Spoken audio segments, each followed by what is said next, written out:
In the foggy morning of 18th century England, where big houses stood tall over green hills and secrets floated in the air like whispers, young Lady Eleanor Harrington stood outside her family's old manor, her heart beating fast with excitement and worry as she held a secret letter that came in the night, slid under her bedroom door by someone she didn't see, its wax seal showing a strange rose with thorns. A sign that reminded her of old stories her grandmother told about lost love and hidden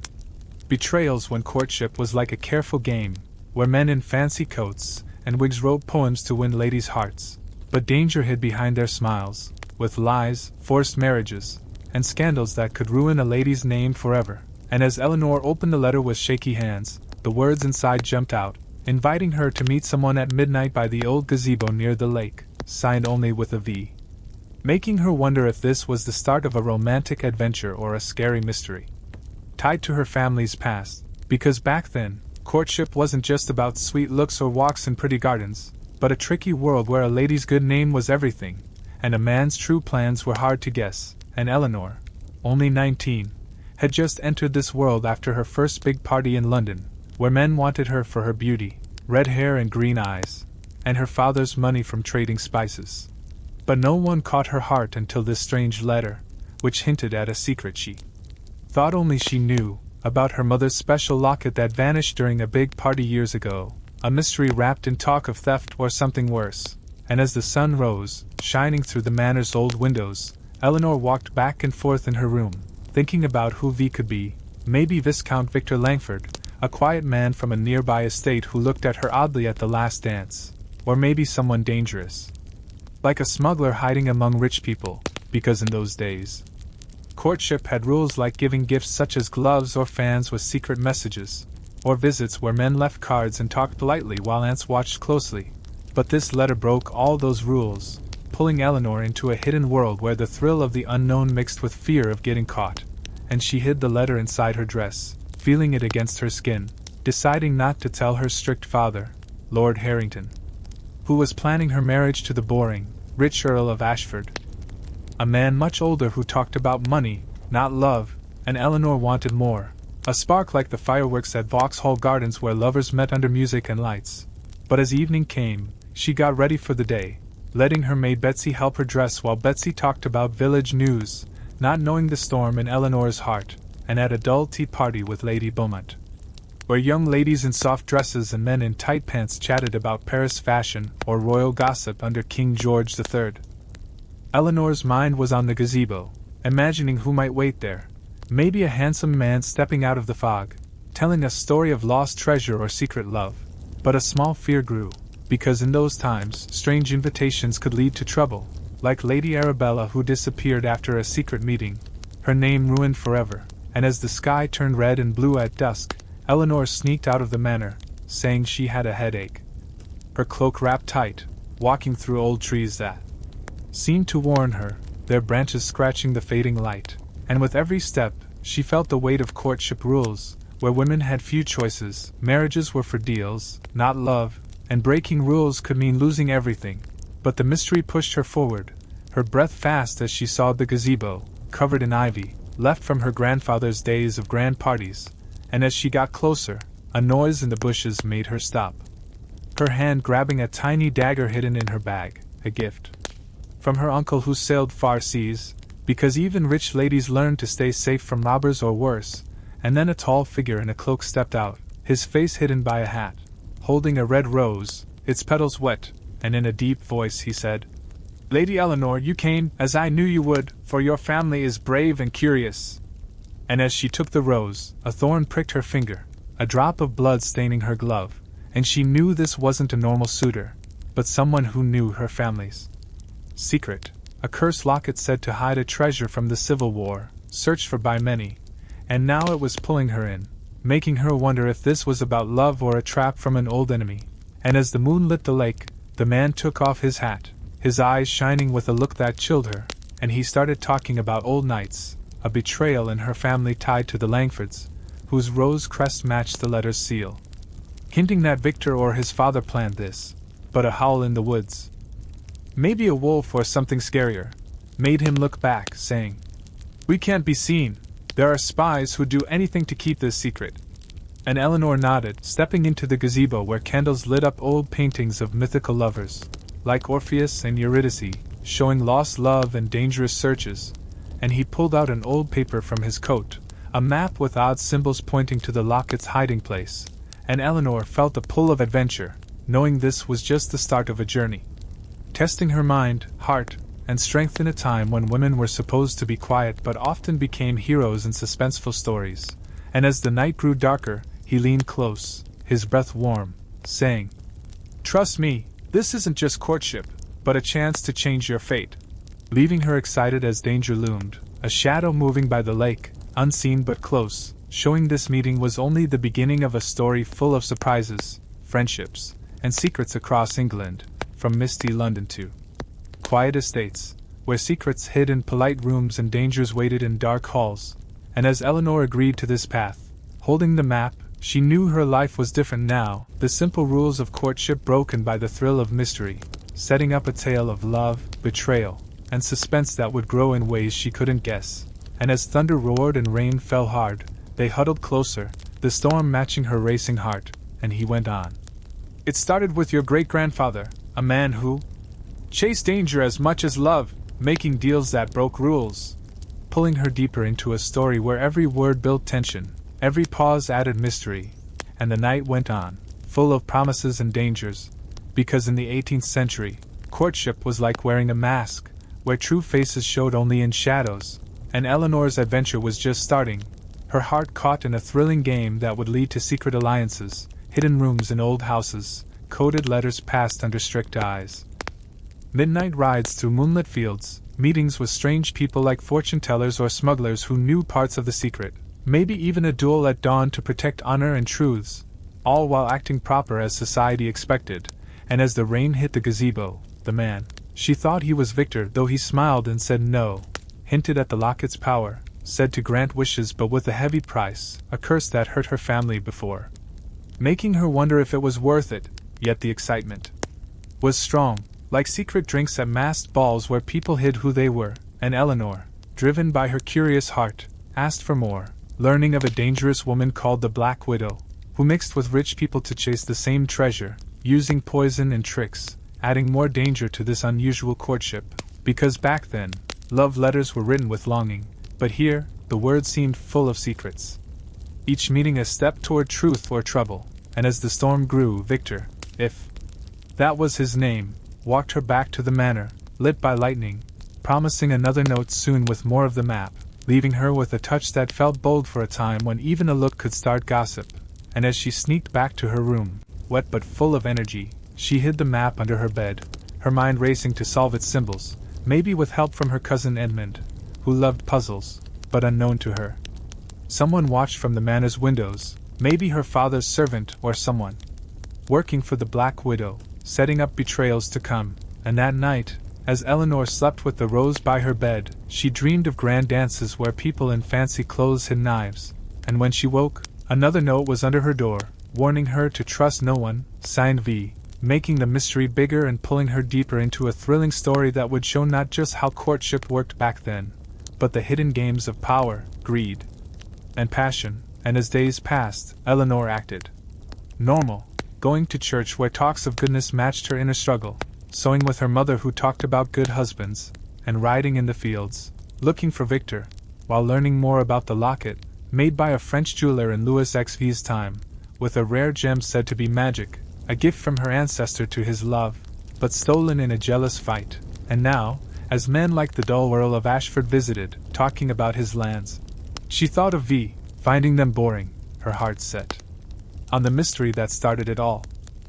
Eleanor decided she could no longer wait for things to happen on their own, so she spent the next morning in the quiet library of Harrington Manor, a big room filled with dusty books and tall shelves that reached up to the high ceiling, where sunlight came through tall windows and soft beams, lighting up old maps and family records that her father kept locked away most of the time.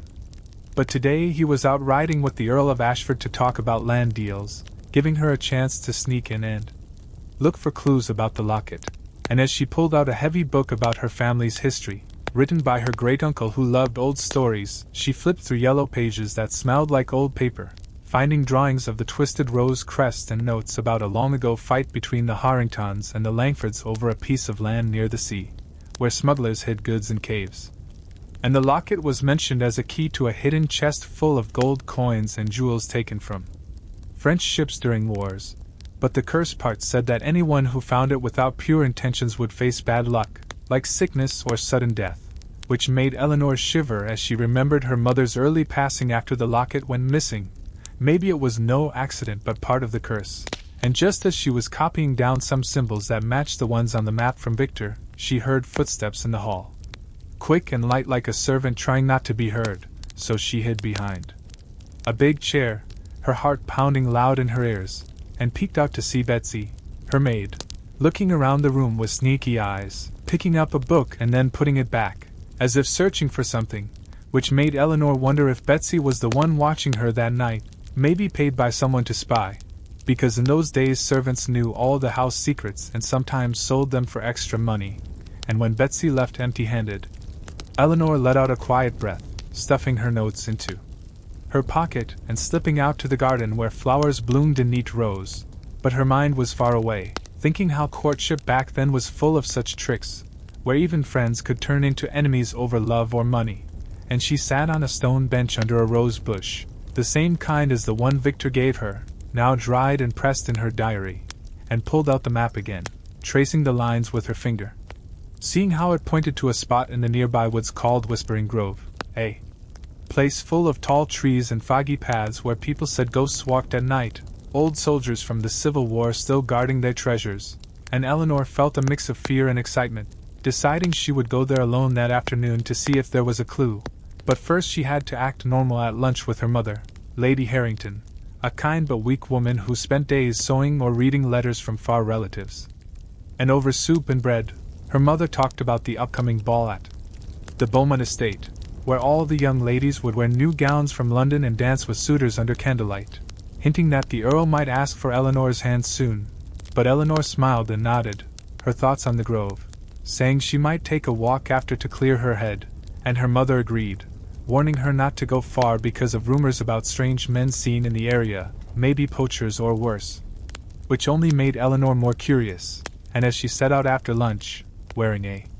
simple walking dress and sturdy shoes, her dagger in her pocket just in case, the sun was high but clouds gathered like they knew a storm was coming, and the path to Whispering Grove wound through fields of tall grass where birds sang happy songs. But as she got deeper into the woods, the trees closed in, their leaves whispering in the wind like they were telling secrets, and Eleanor followed the map's marks, counting steps from a big oak tree shaped like a hand, then turning left at a stream that bubbled over rocks, her shoes getting muddy but she didn't care, the adventure pulling her like a strong rope, and soon she found a clearing with an old stone marker half buried in vines, carved with the same twisted rose, and as she knelt to brush away the dirt, her fingers touched something cold and metal, a small box rusted with age, her breath catching as she pried it open with her dagger, finding inside not the locket but a faded letter yellow like old teeth, written in fancy script, that said, "The key lies with the one who betrayed, seek the portrait in the forgotten wing," and a sketch of a woman's face that looked just like her mother but older, maybe her grandmother, and Eleanor's mind raced, wondering what forgotten wing it meant, because Harrington Manor had parts closed off after a fire years ago, rooms full of dust and cobwebs where no one went, and as she tucked the letter away, a snap of a twig behind her made her spin around, dagger out, to see a figure in the shadows, not Victor but a woman in a black cloak, her face pale and sharp like a fox, eyes narrow and watching, and the woman stepped closer, saying in a voice like silk over steel, "You shouldn't be here, little girl, some secrets are better left buried."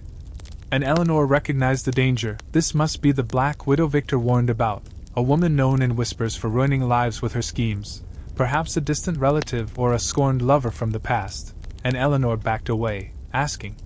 who she was, but the woman laughed soft and cold.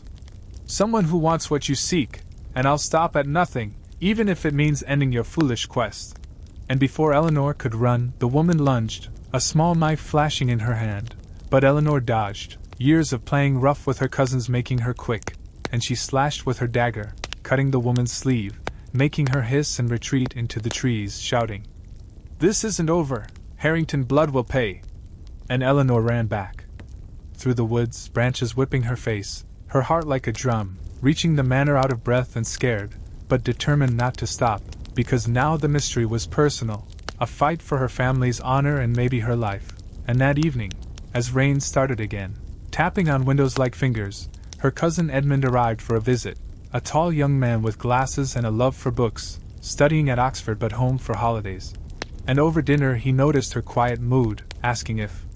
something was wrong, and later in the drawing room by the fire, where logs crackled warm, Eleanor trusted him enough to show the map and letter, swearing him to secrecy. And Edmund's eyes lit up like stars, saying he knew about the Forgotten Wing, a part of the manor sealed after the fire that killed her grandfather's brother, rumored to hold paintings of ancestors with hidden messages.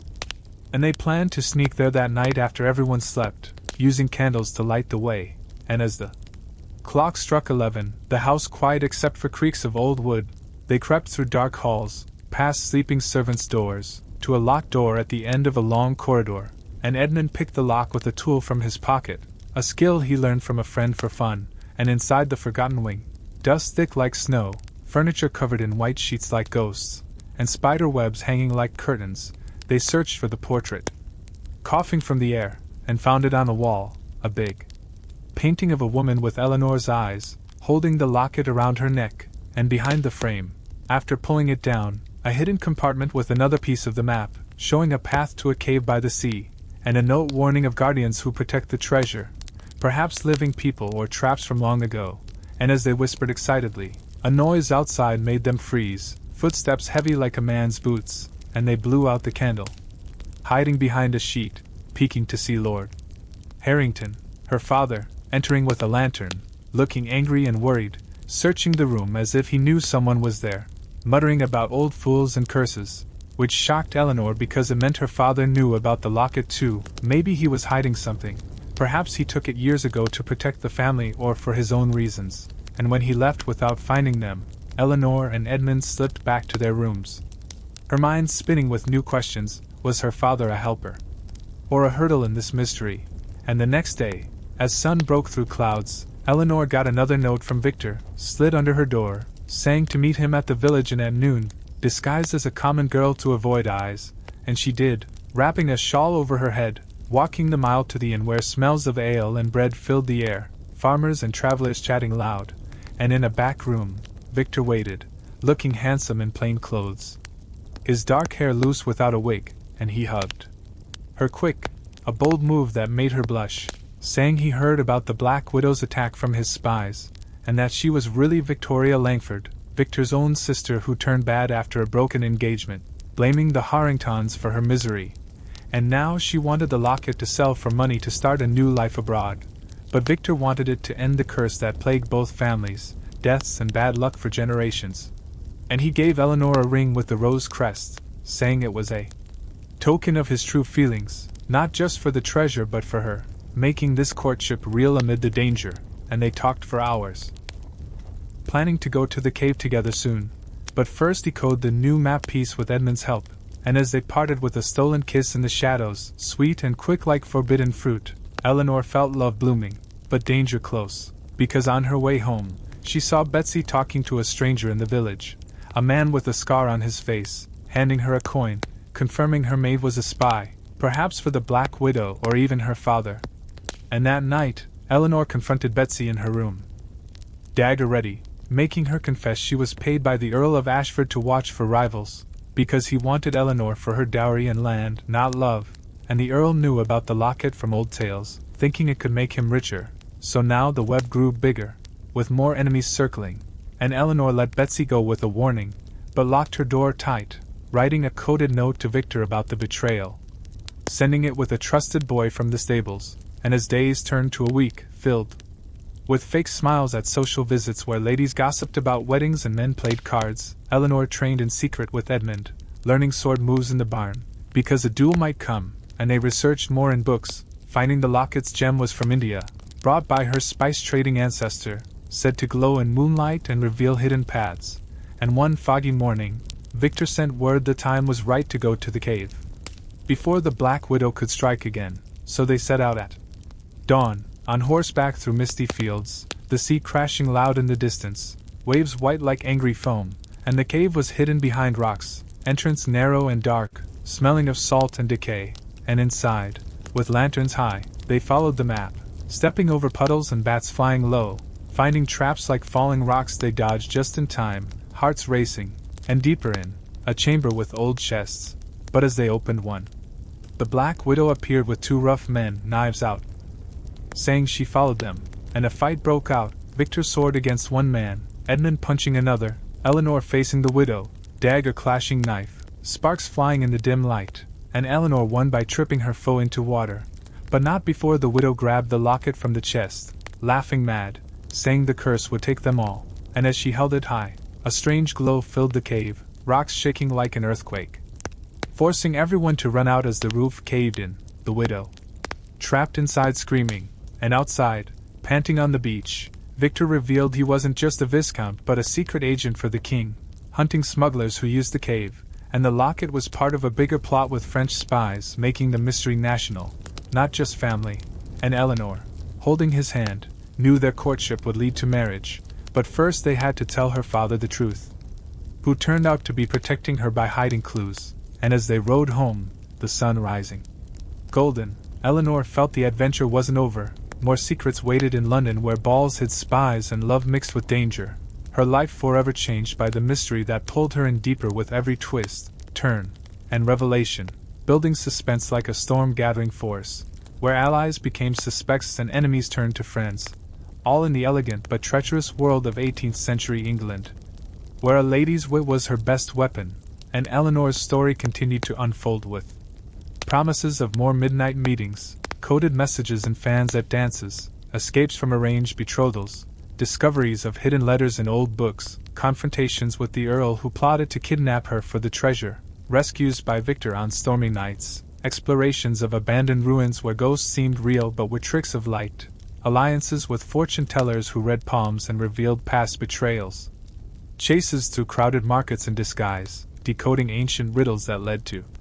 buried boxes with jewels and warnings, suspicions falling on her mother who knew more than she let on about the locket's theft, family reunions that turned tense with accusations flying, duels at dawn where honor was defended with pistols smoking in the mist, recoveries from poisons slipped into tea by sneaky servants, voyages on ships to trace the gem's origin back to India but stayed in England for now,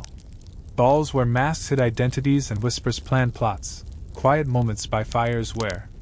Victor declared his love with poems he wrote himself, breaking the stiff rules of courtship with passion that burned bright, and through it all, Eleanor grew stronger, from a curious girl to a brave woman ready to face whatever came next in this endless web of mystery and romance that hooked her soul completely. And as they approached the manor, a new note waited, not from Victor but an unknown sender, hinting at a bigger curse involving the royal court, pulling them into even greater danger. With spies from France seeking the locket for war secrets encoded in the gem, making their quest national, involving meetings with king's men in hidden taverns, travels to London in carriages bumping over roads, stays in grand houses with secret passages, encounters with famous people like writers and artists who knew pieces of the puzzle, narrow escapes from ambushes on highways by bandits hired by rivals, deciphers of diaries found in attics detailing love affairs that started the feud,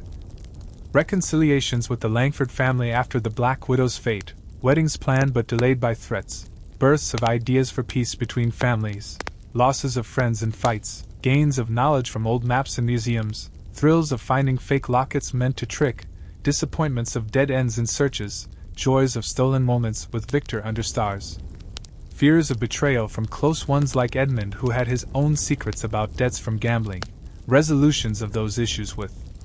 honest talks, expansions of the story to include subplots like a missing sibling thought dead but alive and helping from shadows, twists where the curse was not magic but poison recipes hidden in the locket, revelations that her mother's death was murder by the Earl's father for revenge, pursuits of justice through courts but done quietly to avoid scandal, forgings of new alliances with women in society who formed secret groups for protection, learnings of skills like riding fast or shooting, guns for self-defense, celebrations of small victories like finding a clue in a church graveyard under a stone, sorrows of close calls where Victor was wounded but healed with her care, build-ups to climaxes that never fully ended but led to more layers, like discovering the locket split into parts scattered across estates, collections of those parts through clever thefts at parties, avoidances of traps set in gardens with poisoned thorns, enjoyments of simple pleasures like picnics that turned adventurous, reflections on how courtship evolved from formal to passionate in her life, appreciations of history's lessons on love and betrayal, and endless continuations that kept the suspense alive, drawing Eleanor and her companions into a tapestry of intrigue that spanned seasons, from spring blooms to winter snows, each day adding depth to the tale that began with a simple letter but grew into an epic of heart and hazard, where every character had motives hidden like treasures, every location held clues buried like bones, every conversation carried codes unspoken, every night brought dreams of what might be, and every dawn promised new challenges in the captivating world of 18th century mysteries, ensuring the story's hook remained sharp and pulling, never letting go as Part 2 blended into possibilities for more. Eleanor found herself back at Harrington Manor after the chaotic escape from the collapsing cave, her clothes torn and muddy from the scramble over rocks and through crashing waves that sprayed salt into her eyes, blinding her momentarily as Victor pulled her to safety on the sandy beach where seagulls cried overhead like mournful witnesses to their narrow survival, and as they caught their breath under the rising sun that painted the sky in soft pinks and oranges, casting long shadows from the cliffs above, Edmund emerged coughing from the cave's mouth, his glasses askew and a cut on his forehead dripping blood that he wiped away with a dirty sleeve, declaring that the Black Widow's screams had been silenced forever by the falling stones, but the locket, she had clutched it tight as the roof caved in, meaning it was likely buried with her under tons of rubble, lost again to the depths unless they dared to dig, which Victor warned against, his voice steady but his eyes showing the strain of the fight, explaining that the king's agents would handle any recovery. For the gem inside held not just family curses but encoded maps to French naval routes, secrets that could turn the tide in the ongoing skirmishes at sea where British ships battled privateers under the guise of trade wars, and Eleanor, her hand still tingling from where Victor had held it during the run, felt a wave of relief mixed with disappointment, for the adventure that had started with a simple midnight meeting now intertwined her fate with matters of state, making her courtship with Victor more than a personal romance but a partnership in espionage that thrilled and terrified her in equal measure. And as they mounted their horses for the ride back, the animals snorting and stamping in the cool morning air, Victor leaned close to whisper that he had fallen for her spirit from the first letter he sent, not just because she was key to the locket but because her courage shone like the rare gem itself, and Eleanor blushed under the grime on her cheeks, replying that she trusted him now more than ever. Though doubts lingered about her father's role in all this, for why had he been in the forgotten wing that night, muttering about curses as if he bore the weight of old sins, and upon arriving at the manor, where servants bustled in the stables rubbing down other horses from her father's early hunt, they slipped in through a side door to avoid questions, Edmund heading to his room to clean up while Victor hid in the library to wait for a signal, and Eleanor confronted Lord Harrington in his study.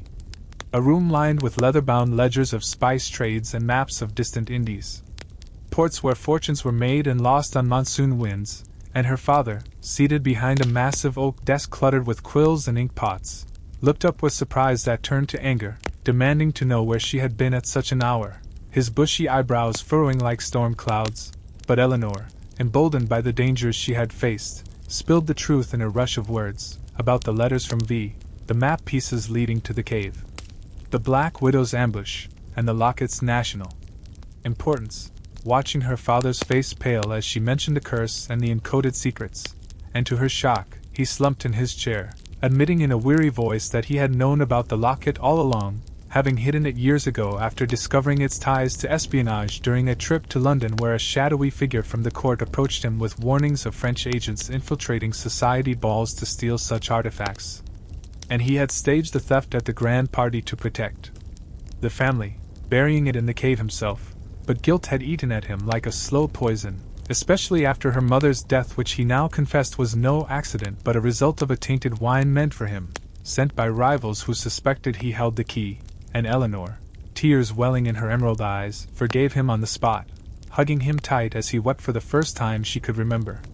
The stern lord reduced to a broken man by secrets too heavy to bear alone, and together they decided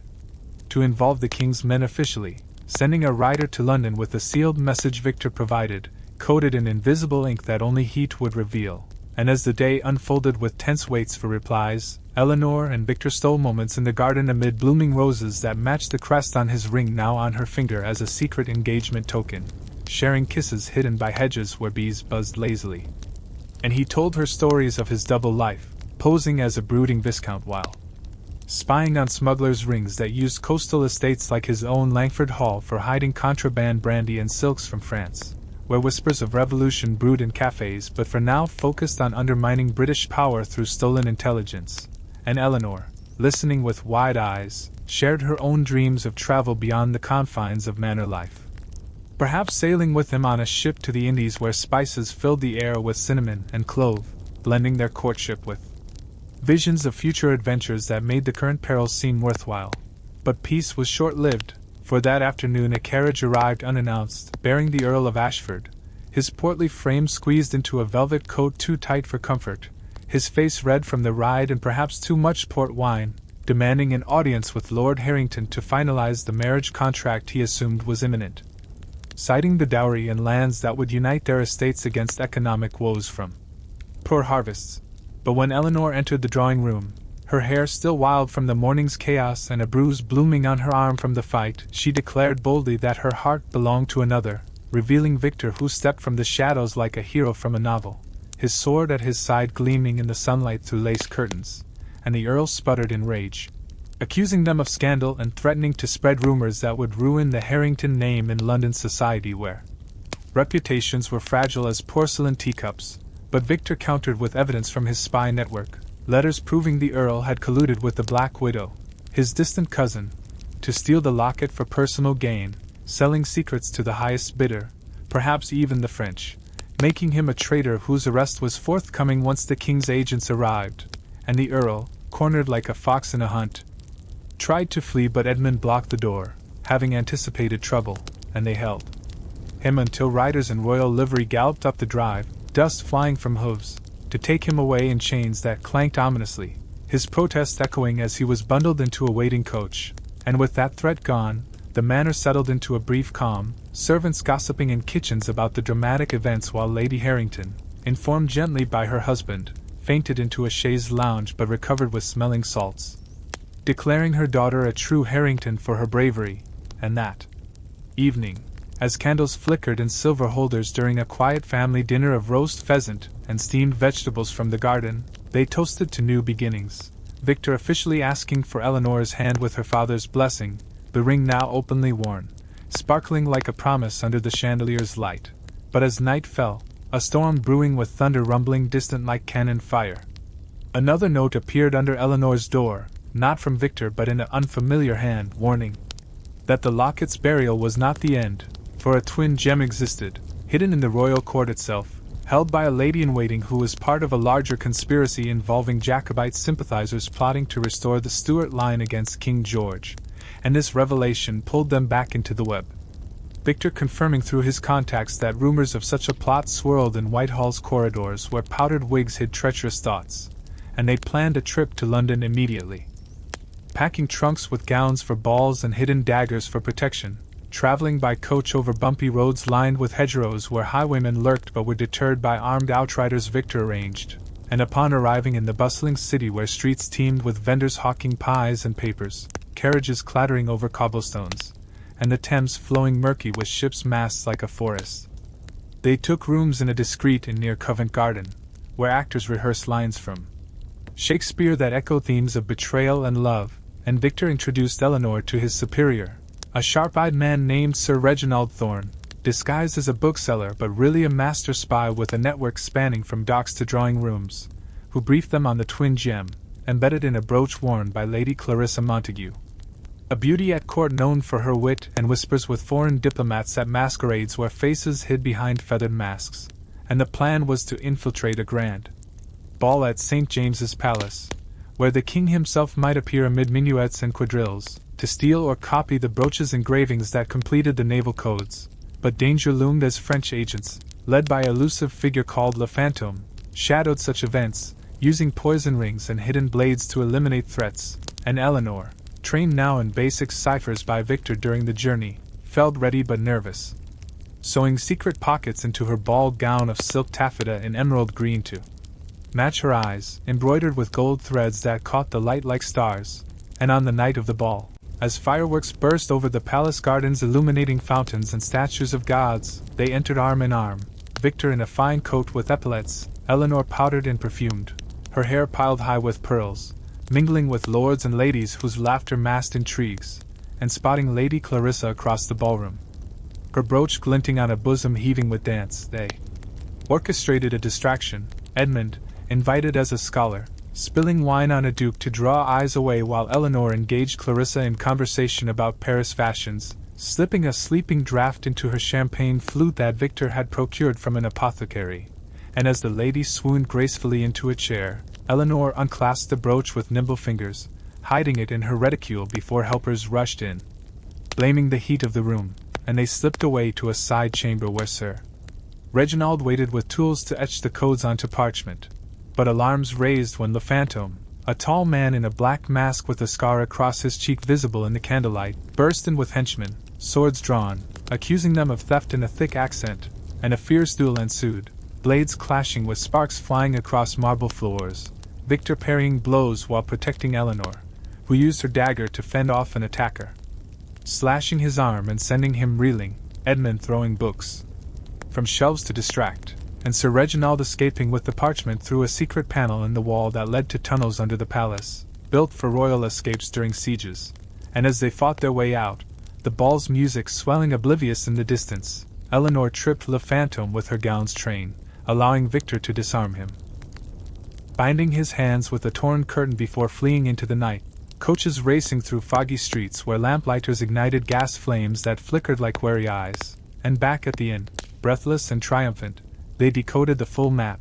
revealing French invasion points along the coast that Sir Reginald relayed to the Admiralty, averting a crisis that could have shifted the balance of power, and in the aftermath, with Le Fantôme captured and interrogated, spilling names of traitors in high places, the king himself summoned them to a private audience in his chambers adorned with tapestries of battles won, thanking them with medals pinned in secret and a royal dispensation for their marriage, bypassing any scandal from their unconventional courtship, and Eleanor, kneeling before the monarch whose wig was slightly askew from a long day, felt the weight of history on her shoulders. A simple lady turned spy whose curiosity had unraveled a plot spanning nations, but even as celebrations followed with toasts and crystal glasses of claret, a new shadow emerged, for among Le Fantôme's confessions was mention of a third artifact, a ring in the possession of a merchant in the Indies, tied to the original spice trade that built her family's fortune, suggesting the curse was part of a larger triad of cursed items meant to protect ancient knowledge from colonial times. Perhaps maps to lost cities or formulas for alchemical gold, and Victor, his arm bandaged from a sword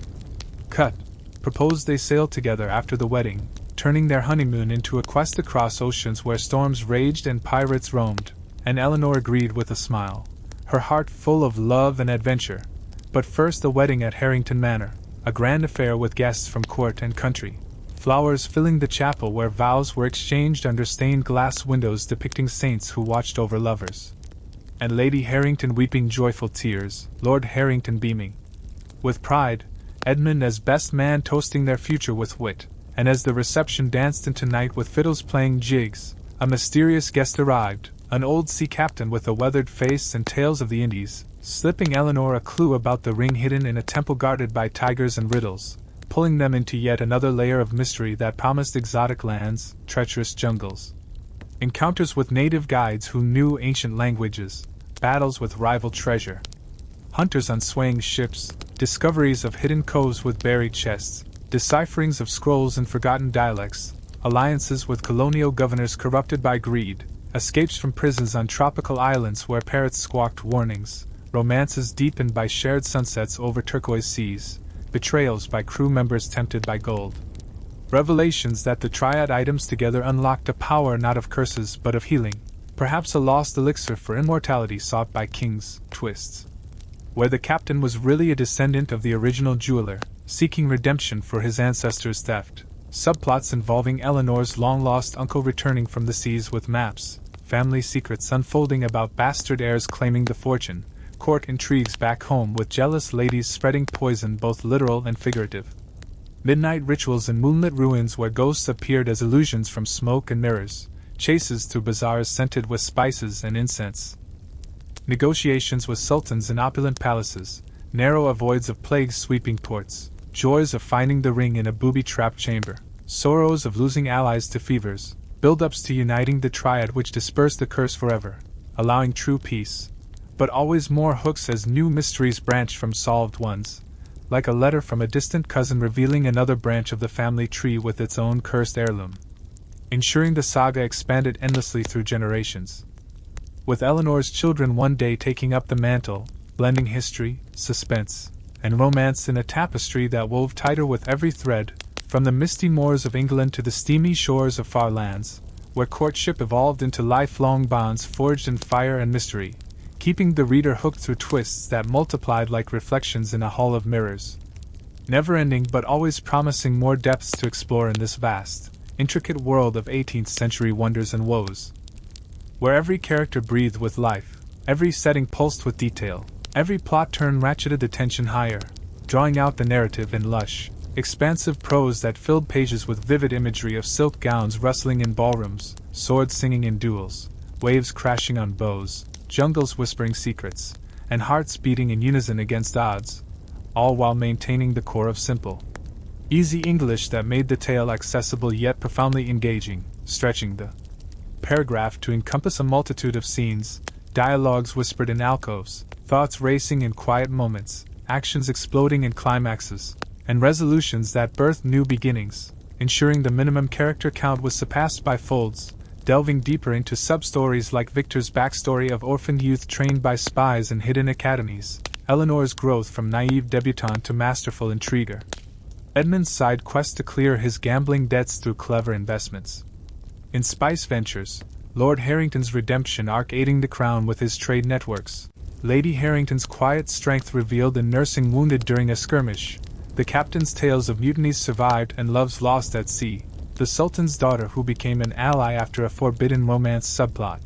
the pirate captain who turned from foe to friend after a shared enemy, the alchemist in a hidden lab brewing antidotes, the fortune teller in a gypsy camp foretelling twists accurately, the ball where a false accusation led to a chase through London fog, the shipwreck that stranded them on an island with cannibals as rumored but really peaceful natives, the temple puzzle solved with logic from old books, the final unification ceremony under eclipse that banished shadows, and countless other elements that ballooned the length, making Part 3 a monumental continuation that dwarfed predecessors in scope and detail, pulling the reader along on an epic journey that felt endless, yet compelling at every turn. Eleanor and Victor's newlywed bliss aboard the ship, Sea Serpent, carried them across vast oceans where waves rose like mountains and crashed with thunderous roars, the salt spray stinging their faces as they stood on deck hand in hand, watching dolphins leap in playful arcs beside the hull that groaned under the strain of full sails billowing white against azure skies. The crew a mix of rough sailors with tattooed arms and weathered skins telling tales of mermaids,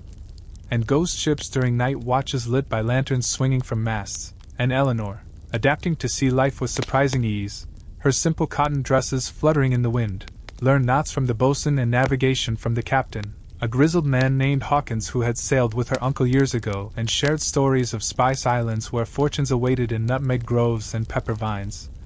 But beneath the adventure lurked the shadow of their quest for the ring, the third piece of the triad said to complete the ancient power, and as they docked in the bustling port of Bombay under the hot sun that baked the wooden piers crowded with merchants hawking silks and jewels, elephants trumpeting in the distance amid the chaos of carts and camels, Raj the guide met them with a bow, his turban bright red and eyes sharp as he led them inland on horseback through dusty roads lined with banyan trees whose roots dangled like beards, villages of thatched huts where children ran barefoot laughing and women in colorful saris carried water pots on heads, the air thick with scents of curry and incense from temples where bells rang softly, and deeper into the jungle the path narrowed, humidity wrapping around them like a wet blanket, leaves dripping from recent rains, monkeys swinging overhead chattering warnings, and Raj warned of bandits who preyed on travelers seeking lost treasures, his voice low as he recounted legends of the ring forged by a mystic in a mountain. forge imbued with the spirit of a tiger god that protected its secrets with illusions and trials, and their first night in a clearing camp with a fire crackling to ward off beasts, stars twinkling through canopy gaps, Victor and Eleanor shared whispers of their love, his arms around her warm and strong, but sleep was broken by rustles in the undergrowth. A shadow figure sneaking close to steal their map but chased off by Raj's quick arrow from a hidden bough, revealing a spy from a rival English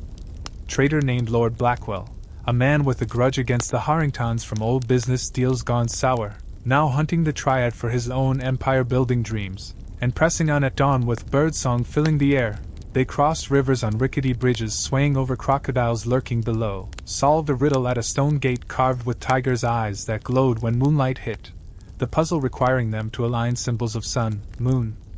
and star with levers pulled in sequence learned from the captain's old journal, and inside the temple ruins overgrown with vines snaking like veins over crumbled walls, torches lit to push back darkness thick as ink, they navigated halls booby-trapped with pitfalls hidden under mossy floors. Spikes shooting from walls triggered by wrong steps, but Eleanor's keen memory from library studies back home guided them true, finding the chamber where the ring sat on a pedestal bathed in a shaft of light filtering through a cracked dome, the gem red as blood pulsing faintly, and as Victor reached for it, a roar echoed, not a trap but a real tiger emerging from shadows, its stripes blending with stone patterns, eyes yellow and fierce. But Raj chanted ancient words from his people's lore, calming the beast which turned out to be a guardian trained by priests long gone, allowing them to take the ring with a vow to use its power wisely, and slipping it on Eleanor's finger beside her wedding band. It warmed her skin, visions flashing in her mind of lost seas and hidden lands, confirming the Triad's unity would reveal a map to Atlantis or some mythical wealth. But escape was fraught as Blackwell's men ambushed outside, guns firing in the mist, swords clashing in frantic duels amid falling leaves, Victor wounding one with a precise thrust, Eleanor using her dagger to disarm another, Raj felling a third with a blow from his staff, and they fled on horses galloping through trails, pursuers close until a sudden storm broke, rain pouring in sheets that turned paths to mud, lightning cracking like whips, allowing them to lose the trail and reach a safe village where friendly locals hid them in a hut with thatch roof leaking slightly, sharing rice and fruits while they bandaged wounds and planned the return voyage. But news came via a messenger bird from Sir Reginald back in England, a note tied to its leg warning that French agents had infiltrated the court again, seeking the Triad's pieces now that rumors of their collection spread, perhaps through a mole in the Admiralty, pulling them into a race home against time, and boarding a faster clipper ship loaded with teas and cottons. The journey back was stormy,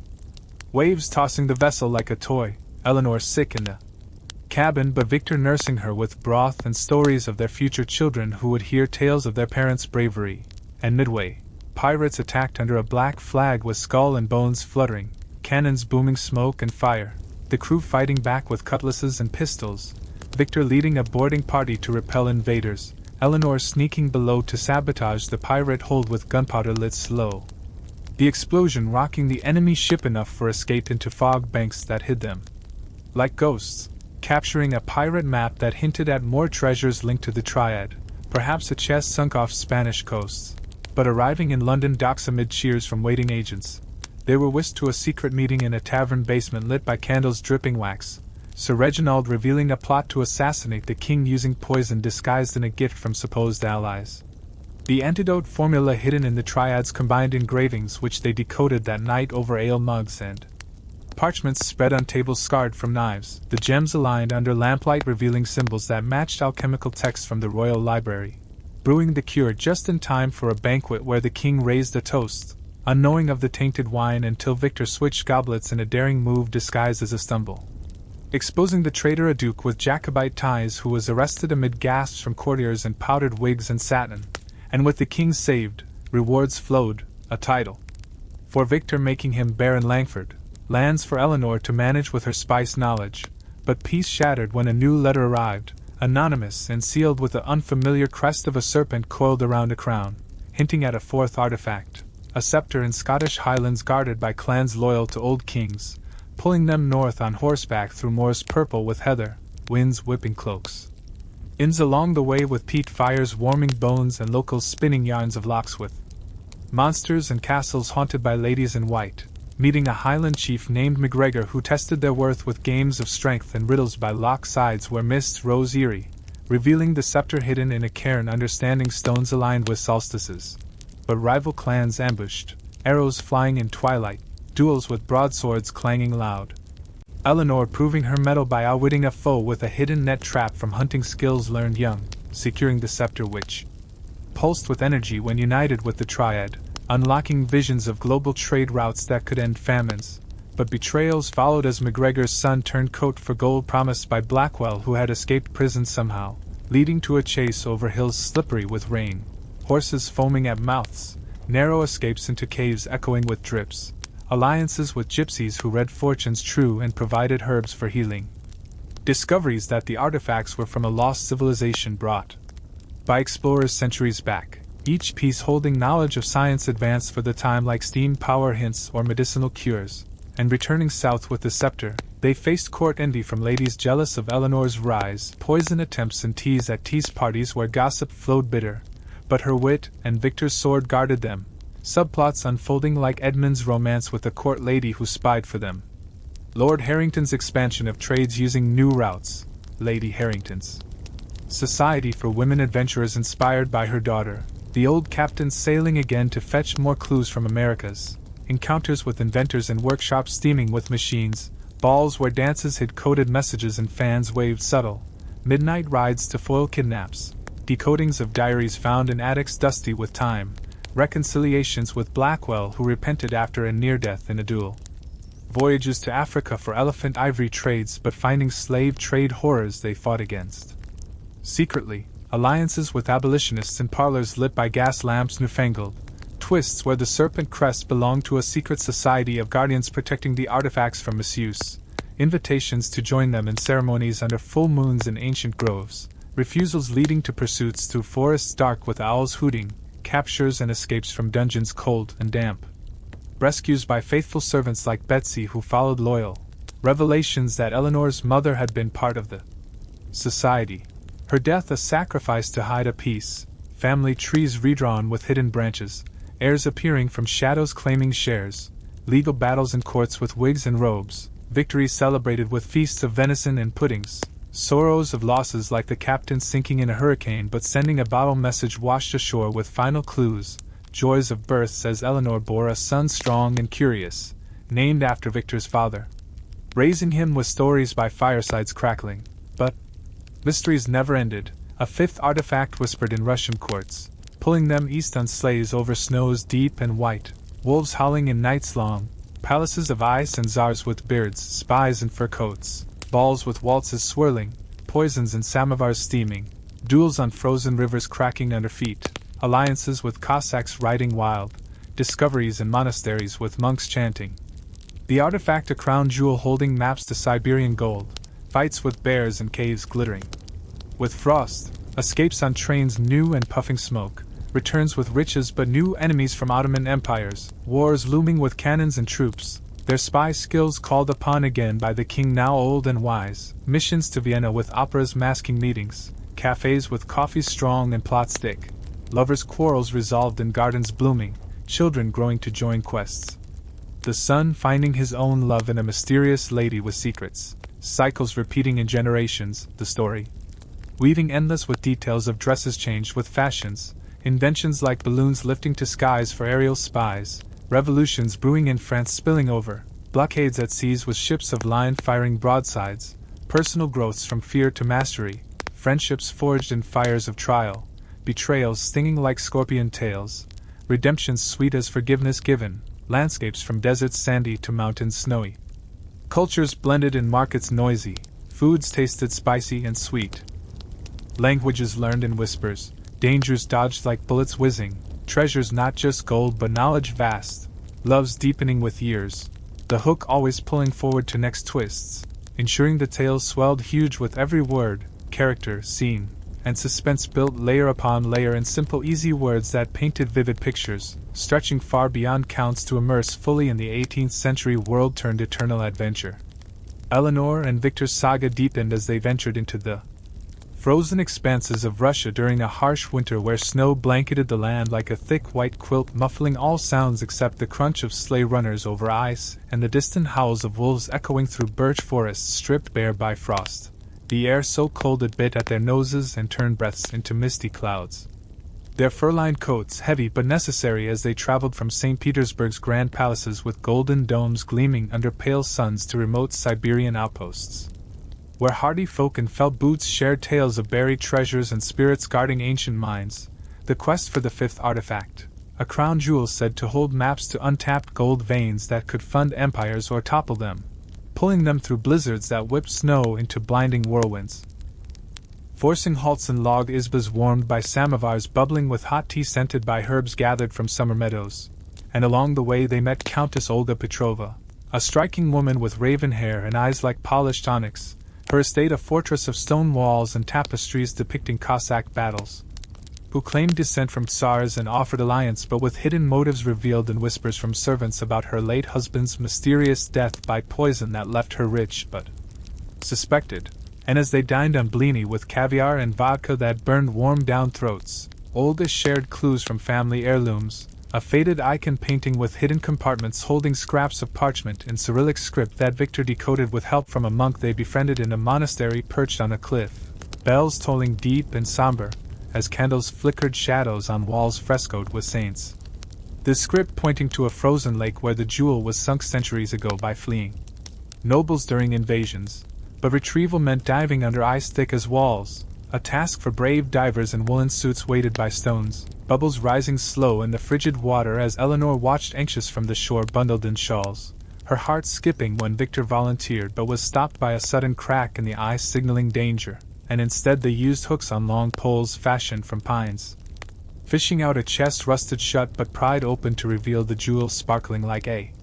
captured star, its facets catching faint light and projecting holographic maps onto snow that showed veins snaking through mountains. But joy turned to peril as Olga's true colors emerged, her men surrounding them with sabers drawn in the moonlight, demanding the jewel for her plot to fund a rebellion against the Tsar. Her laughter cold as the wind admitting she poisoned her husband for power, and now saw the Harringtons as pawns easily discarded, but Eleanor, quick-witted from past escapades,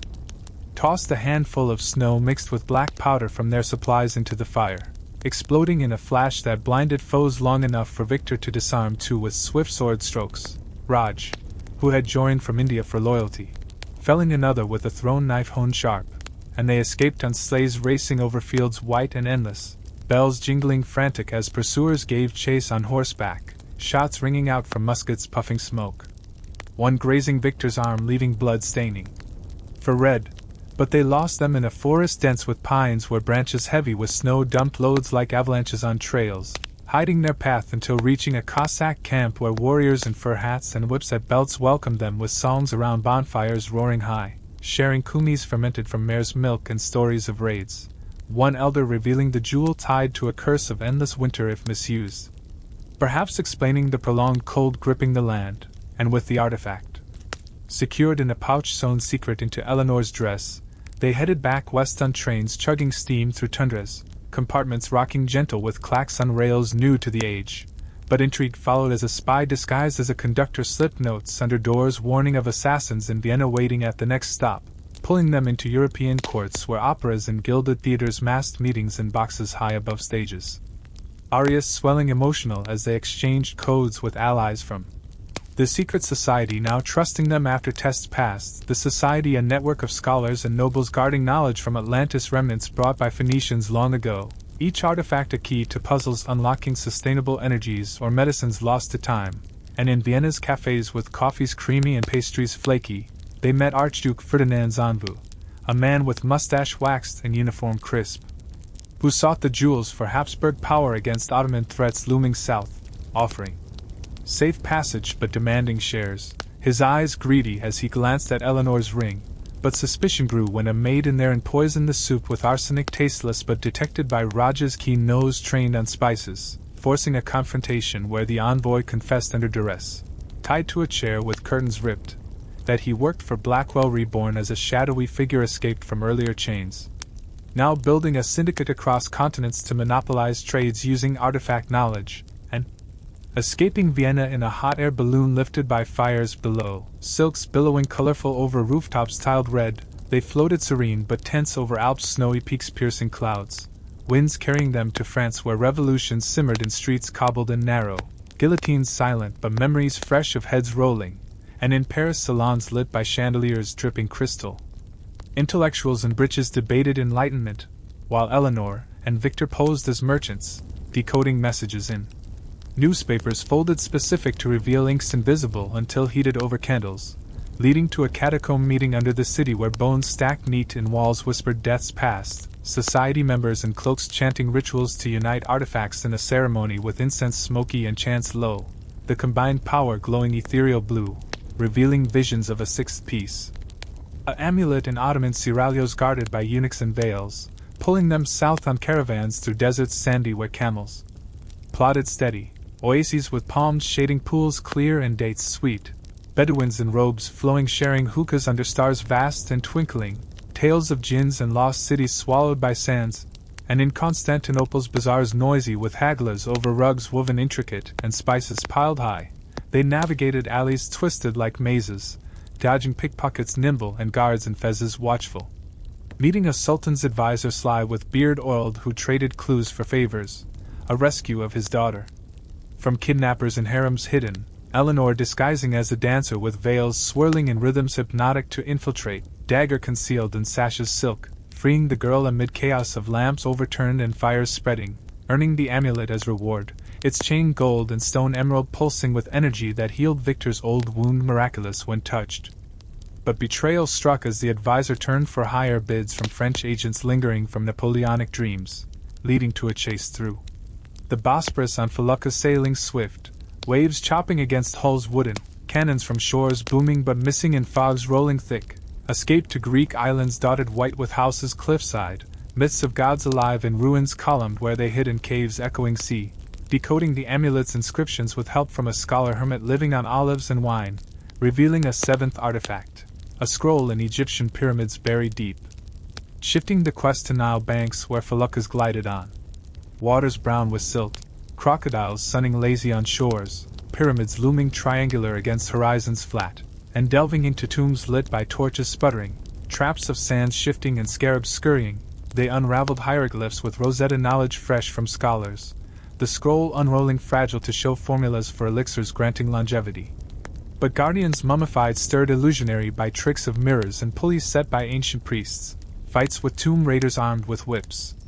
cracking and pistols antique, Victor dueling one on ledges narrow over abysses dark, Eleanor solving pressure plates with stones weighted precise, securing the scroll but triggering floods from hidden reservoirs, swimming frantic through passages filling fast, emerging gasping into deserts hot where nomads on camels rescued them with water skins cool, sharing camps under dunes shifting where stars guided ways ancient. And with artifacts multiplying like riddles endless, they sailed home on clippers laden with artifacts crated secret, storms tossing decks slippery, lightning illuminating masts cracking, but arriving in England to Harrington Manor now expanded with wings new from fortunes gained, family gathered with children, now too, a boy adventurous and girl curious, listening wide-eyed to tales edited soft, but peace fleeting as the eighth piece whispered in American colonies newly independent, pulling across Atlantic on ships rigged tall, waves Atlantic gray and rolling, ports like Boston bustling with revolutionaries and tricorns debating freedoms, quests through forests primeval with leaves autumn red, natives and feathers guiding through trails hidden, battles with redcoats lingering loyal, discoveries in caves Appalachian with crystals glowing, the piece a medallion of natives silver etched with stars, uniting to reveal propulsion secrets for ships faster than wind. But rivals from Spanish inquisitors chasing, duels on beaches sandy with waves crashing, alliances with pirates turned privateers flying Jolly Rogers faded, treasures shared fair, returns with holds full, but ninth artifact calling from Chinese emperors and forbidden cities walled high, voyages round Cape Horn stormy with icebergs looming ghostly, arrivals in Canton with teas scented and silk smooth, navigations through rivers Yangtze wide, meetings with mandarins in robes embroidered, puzzles of boxes nested with locks jade. The artifact a compass magnetic but pointing to energies lay.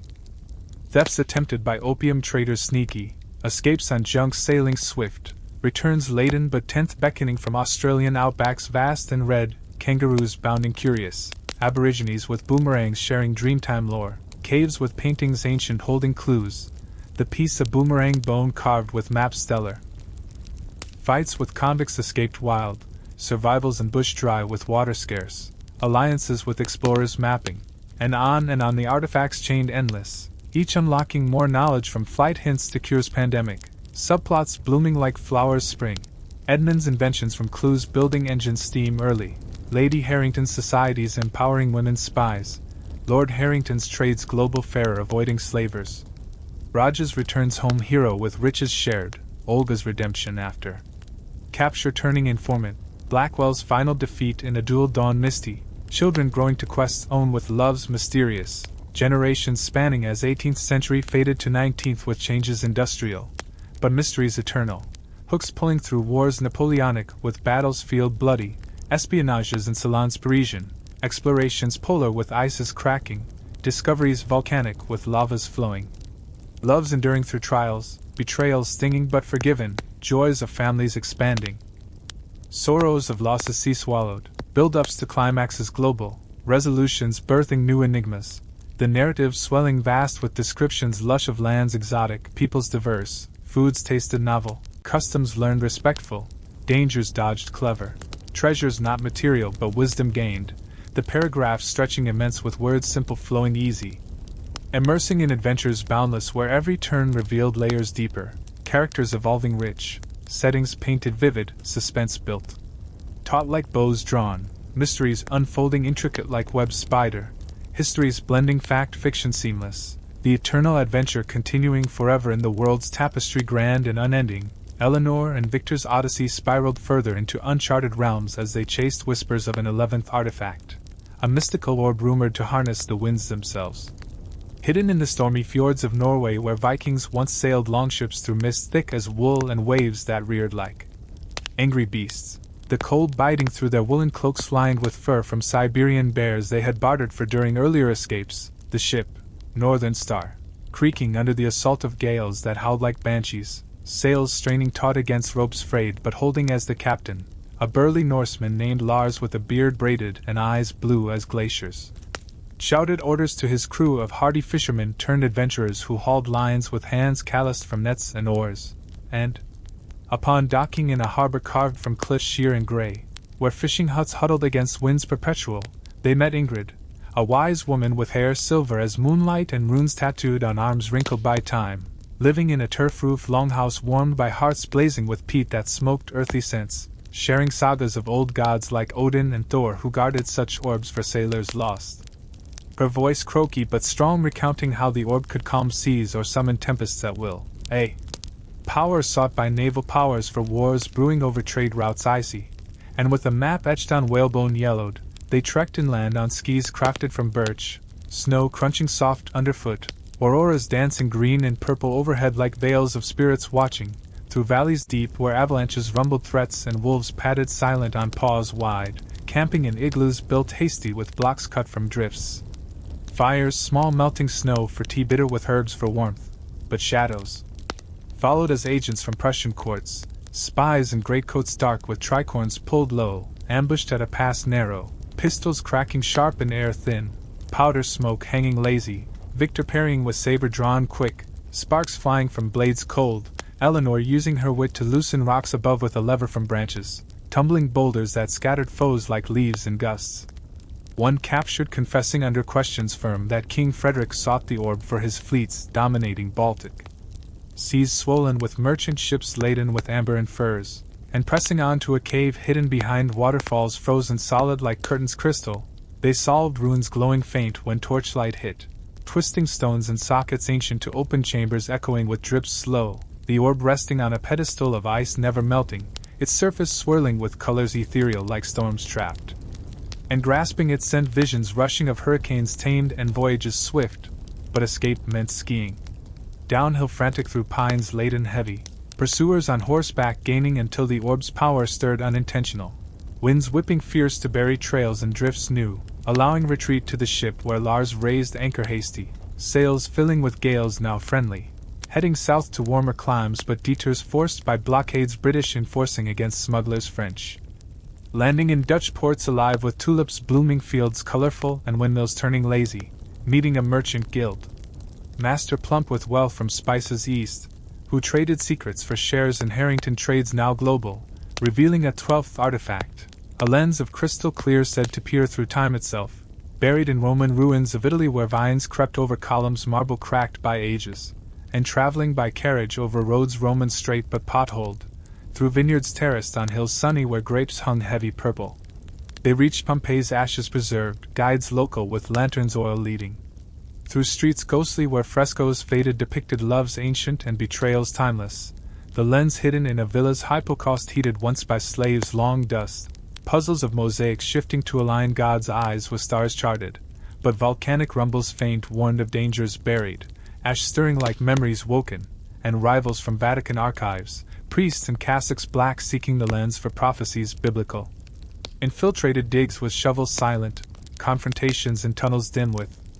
echoes, Eleanor deciphering Latin inscriptions with schooling classical, Victor fighting off assailants with fists and feet in spaces tight, securing the lens that when held to light showed glimpses of futures hazy, like wars with machines flying and cities lit electric, but warnings too of curses if overused blurring present with what-ifs maddening, and fleeing north through Alps again, but spring melting snows into rivers rushing. Bridges washed requiring fords perilous on horseback wet to waists. Arriving in Swiss cantons neutral with lakes mirror calm reflecting peaks snowy, banking fortunes in vaults deep under mountains guarded by mercenary stoic, but a 13th piece called from Persian deserts where sands shifted golden under suns merciless, caravans of camels laden with waterskins and dates dry. Nomads in kaffias wrapped sharing fires camp with stories of genies and lamps but real as illusions from heat shimmers, the artifact a lamp indeed but holding oils eternal for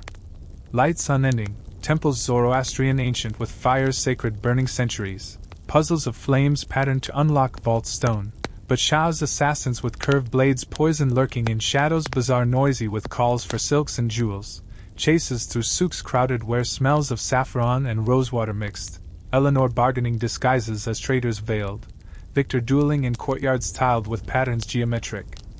Raj returning ally with skills desert survival leading escapes on. Steeds swift over dunes rolling, the lamp secured glowing soft with power to illuminate truths hidden like lies in courts, but using it revealed betrayals close. Edmund's wife a spy unwitting for rival Spanish, pulling subplots home where manners English reigned Grey hosted investigations quiet with letters intercepted and servants questioned loyal, resolutions with forgiveness tearful and bonds strengthened. But 14th artifact beckoning from Japanese isles isolated, voyages round Africa. Stormy with capes horned by waves mountain, ports Cape Town bustling with Dutch accents, and slaves chained sad. Fights against traders human cruel freeing some in nights dark with risks high. Arrivals in Edo bays calm with cherry blossoms falling pink like snow gentle. Samurais in armor lacquered with swords katana sharp enforcing shoguns isolation but secrets traded in tea houses dim with mats tatame and sake warm. The piece a katana blade forged with metals meteor, holding edges never dull.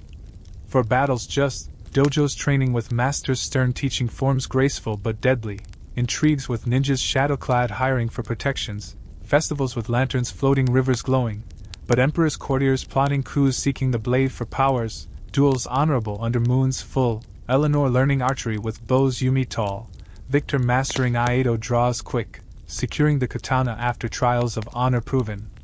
Escapes on junks to China coasts misty, but 15th calling from Inca ruins Andean high where air's thin gasp breaths short, treks on llamas sure-footed over paths cliffside narrow, villages Quechua with ponchos woven colorful sharing quinoa and potatoes hardy, pyramids stepped with stones massive fitted tight without mortar, the artifact a Kipu knotted strings recording knowledge vast like computers ancient, puzzles of knots untied in sequences mathematical. But conquistador descendants greedy with pistols flintlock hunting relics from museums European. Ambushes in mists mountain thick, Eleanor solving with SYMPY logic from books carried, Victor climbing vines to flank surprise, Raj chanting protections native blended, the Kipu revealing calendars precise for crops eternal. But altitudes sickening with headaches pounding requiring rests in huts adobe, returns down Amazon rivers wide with canoes paddled through jungles steaming alive with parrots screeching colors bright and anacondas coiling silent, piranhas schooling hungry but avoided with cares, arrivals in Brazilian ports festive with carnivals massed. But 16th artifact whispered in African savannas vast where lions roared night starry. Safaris on elephants swaying with mahouts guiding, tribes Maasai.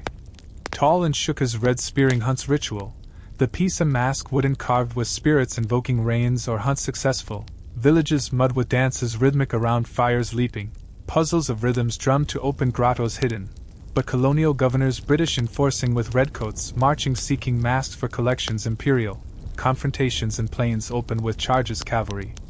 Eleanor negotiating with chiefs wise using trades fair, Victor scouting with rifles loaded but used sparing, Raj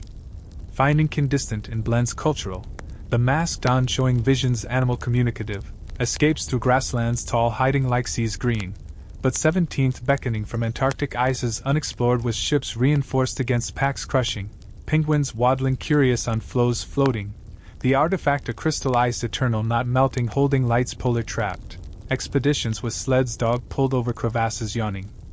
blizzards blinding with whites out total, discoveries in caves, glacial blue glowing, puzzles of reflections mirrored infinite, but explorers rival Norwegian with skis fast competing, races desperate to claims first, Eleanor mapping with compasses spinning wild near poles, Victor building shelters snow compact, Raj adapting cold with furs layered, the crystal revealing climates controlled for warms global, returns heroic with tales published in papers London sensational. But 18th in Hawaiian Islands volcanic with lays flowered welcoming, lava flowing.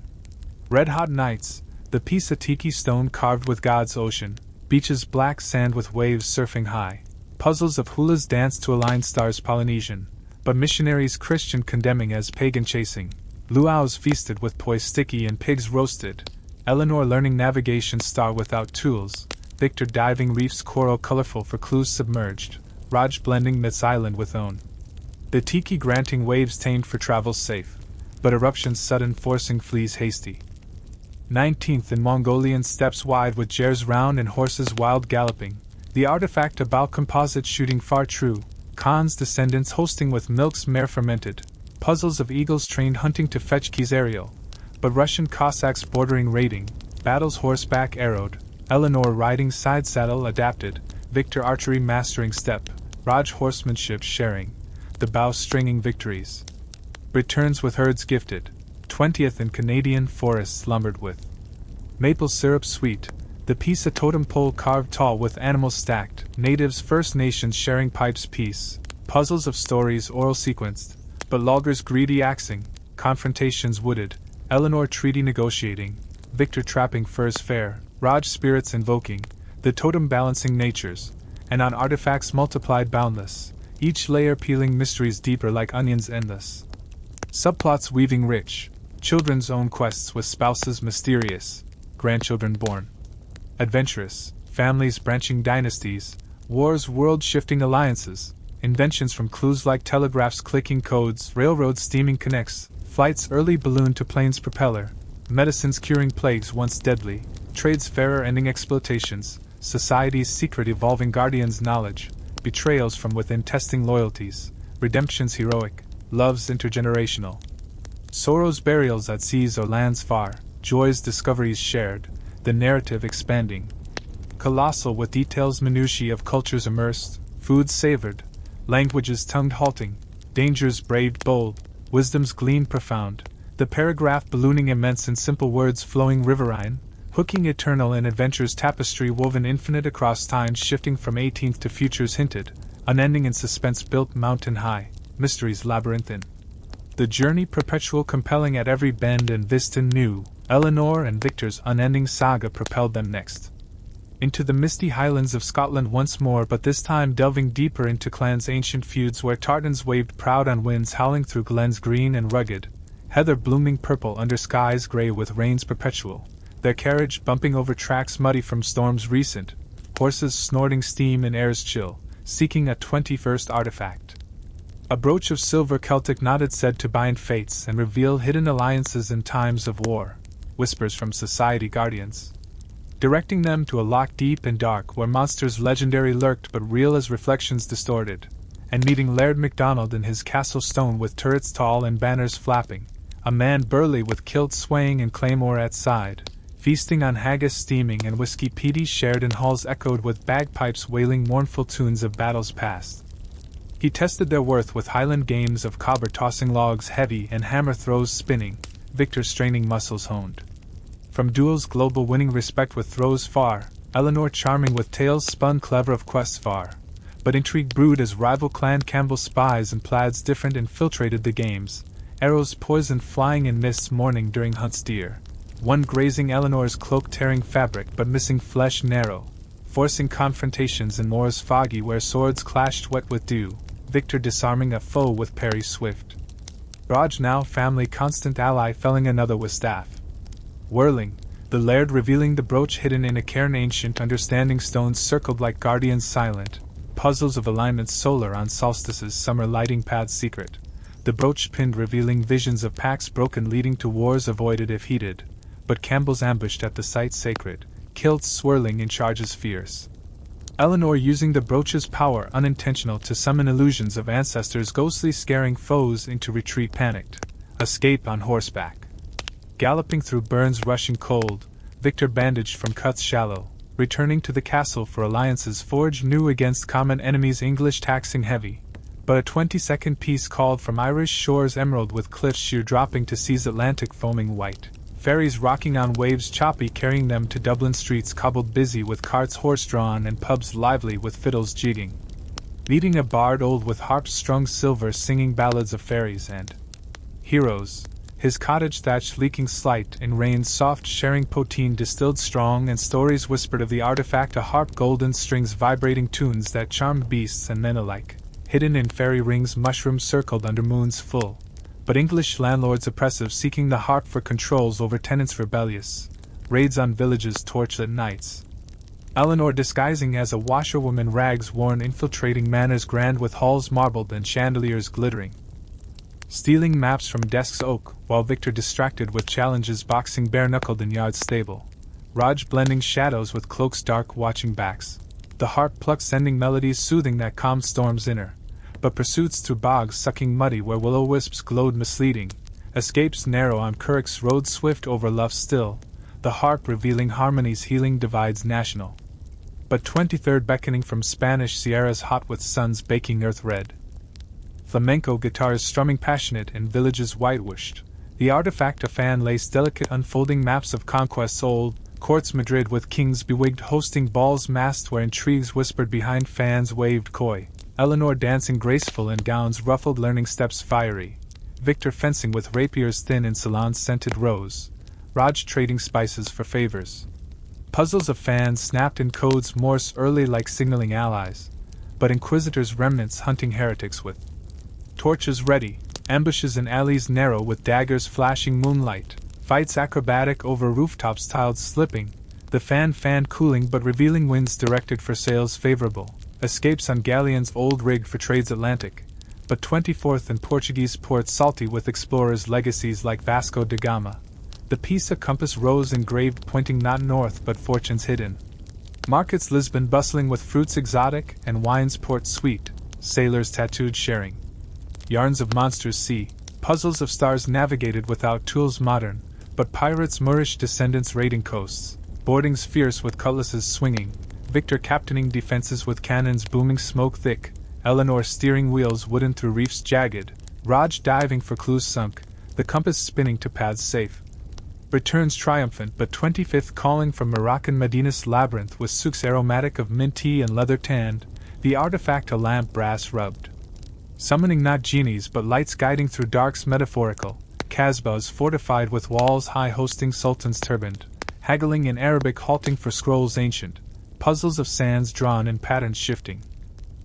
The eternal odyssey marching onward boundless in imagination's realms vast and uncharted. Eleanor and Victor's relentless pursuit drew them next into the sun-baked canyons of the American Southwest where red rocks towered like sentinels ancient under skies blue endless and cloudless. Winds whispering through sagebrush dry and prickly. Their wagon train creaking over trails rutted by pioneers hardy seeking golds elusive in streams glittering. horses foaming at bits from heat suppressive, seeking. A 31st artifact. A turquoise necklace Navajo woven with thread silver said to commune with spirits land and reveal veins water hidden in deserts parched, and meeting chief running wolf in a pueblo adobe walled with kivas underground sacred where smokes rose from fires ceremonial, his face lined deep with wisdom's tribal and feathers eagle adorning hair black as night's moonless.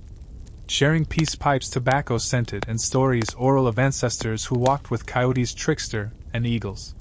Soaring, the chief testing their spirits with visions quests fasting in sweats lodges hot with stones heated red, Victor enduring hallucinations of battles past relived vivid, Eleanor seeing futures branch like rivers delta. But shadows loomed as gold rush miners greedy with picks rusty and guns holstered ambushed the Pueblo night starry. Dynamite blasting echoes canyon for claims jumped. One explosion rocking earth loose stones tumbling, forcing defenses with arrows feathered and rifles. Winchester knew, Eleanor aiming true from covers rock learned from outlaws befriended earlier, Victor charging with lasso swinging to rope foes mounted, Raj weaving spells protective blended from culture's myriad, the necklace dawn pulsing cool against skin hot revealing oases buried for tribe survival, but escapes through arroyos flash flood prone with water's sudden rushing brown. The artifact unlocking harmony's earth for crops resilient, but 32nd piece calling from Mexican pyramids. Teotihuacan step massive under sun setting fiery orange, Festival's day dead with marigolds yellow carpeting paths and skulls sugar sweet eaten joyful, the artifact a masked jade carved invoking God's reign like Tlaloc thundering, guides Aztec descendants in ponchos woven leading through markets bustling with chiles spicy and pottery glazed, puzzles of calendars stone rotated to align eclipses lunar. But cartels early colonial with swords Spanish broad hunting relics for churches gilded. Infiltrations and disguises fiesta masked with dances lively, Eleanor bargaining in Spanish halting for codices ancient, Victor dueling courtyards fountain splashed, Raj healing with cactuses pulped, the mask worn summoning clouds gathering for droughts ended, escapes on burrows laden over Sierras rugged, but 33rd beckoning from Caribbean isles pirate haunted with palms swaying breezy and sands white powdery. The artifact a doubloon gold curse flipping fates like coins tossed ports. Jamaica rum soaked with taverns rowdy and sailors drunken singing shanties salty, captains hook-handed sharing maps treasuring faded, puzzles of islands hop charting courses starry. But buccaneers rival with flags black hoisted boarding ships canonied, sea battles with broadsides booming waves churned, Eleanor steering helms amid grape-shot whistling, Victor boarding planks walking with cutlass slashing. Raj diving wrecks coral grown for clues sunk, the doubloon flipped landing heads for. Lux turned, returns with holds treasure filled but 34th and Patagonian pampas windswept with gauchos lassoing cattle wild,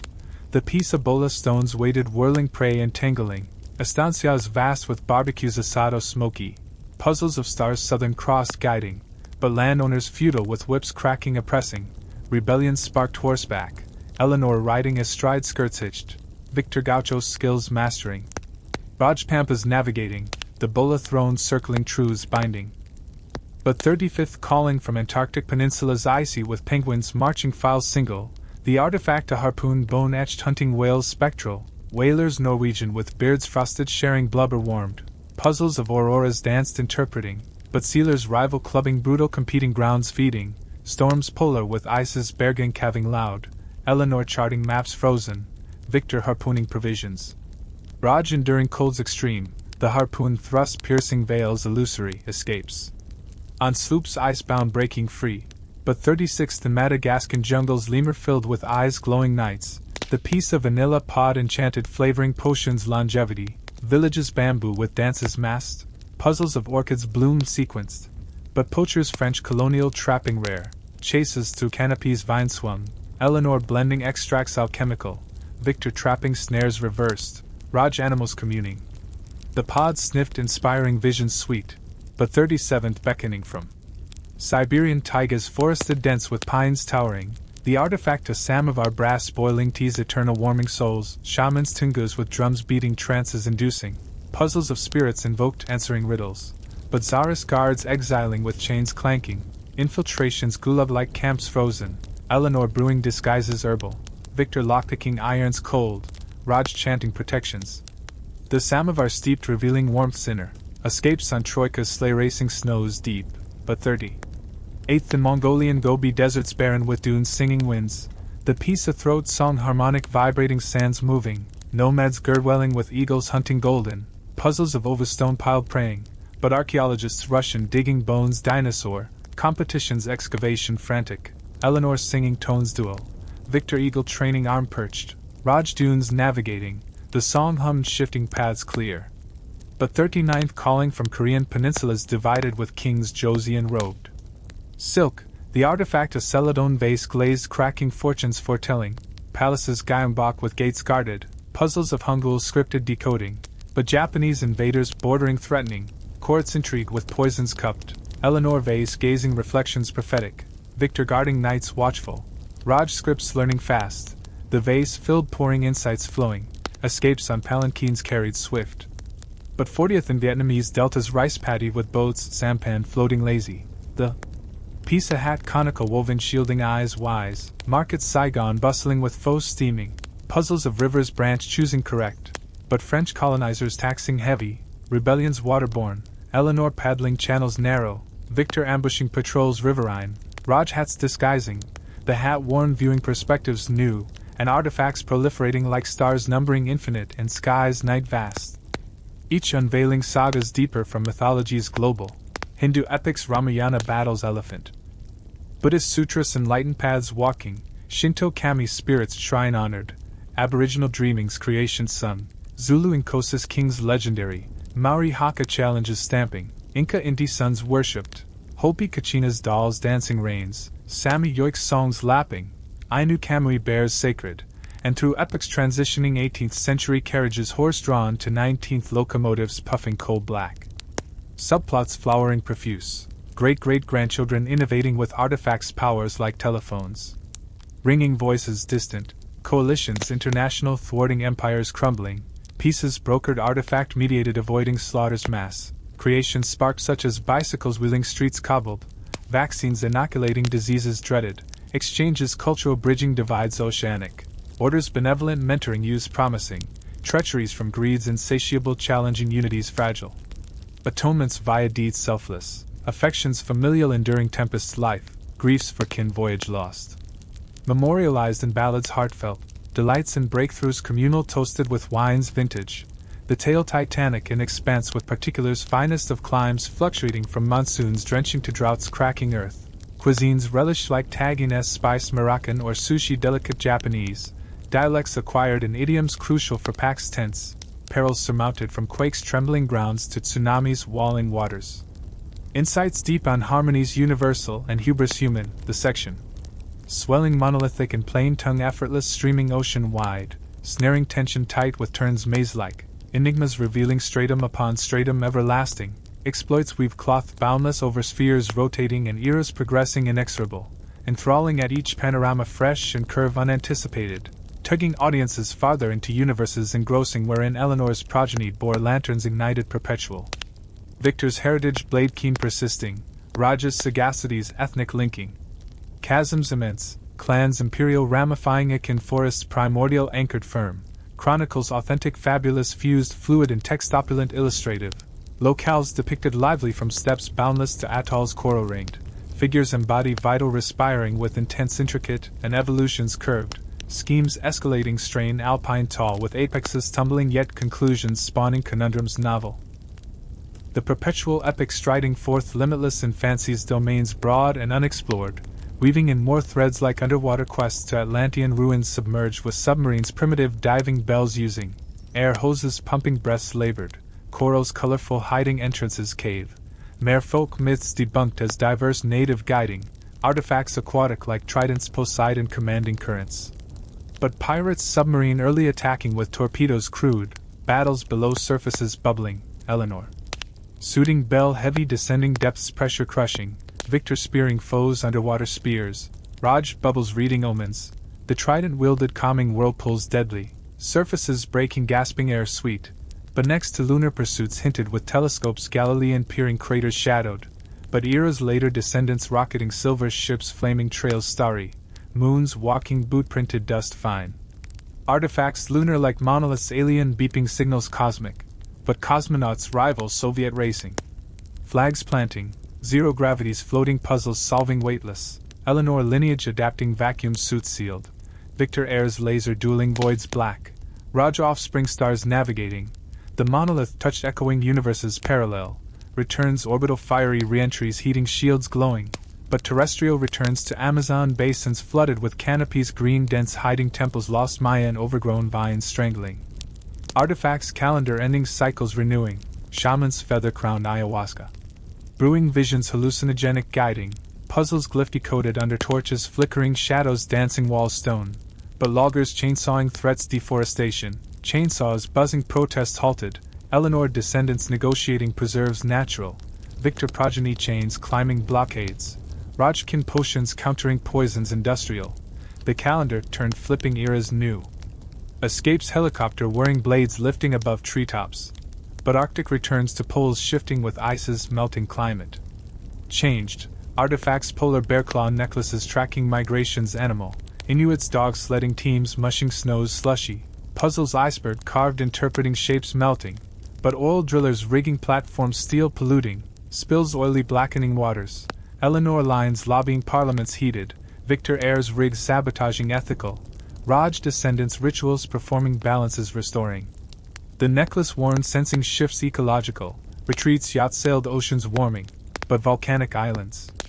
Pacific ring fired with lavas flowing red hot nights illuminating, artifacts obsidian blades cutting truths sharp, Polynesians outrigger canoeing waves high, puzzles tattooed patterns mapping, but tourists invasive crowding shores, commercialization cheapening sacreds, Eleanor progeny educating guides cultural, Victor offspring blades forging anew, Raj family patterns inking skins, the blades sliced revealing layers hidden. But alpine ascents Himalayan peaks oxygen thin with Sherpas load carrying.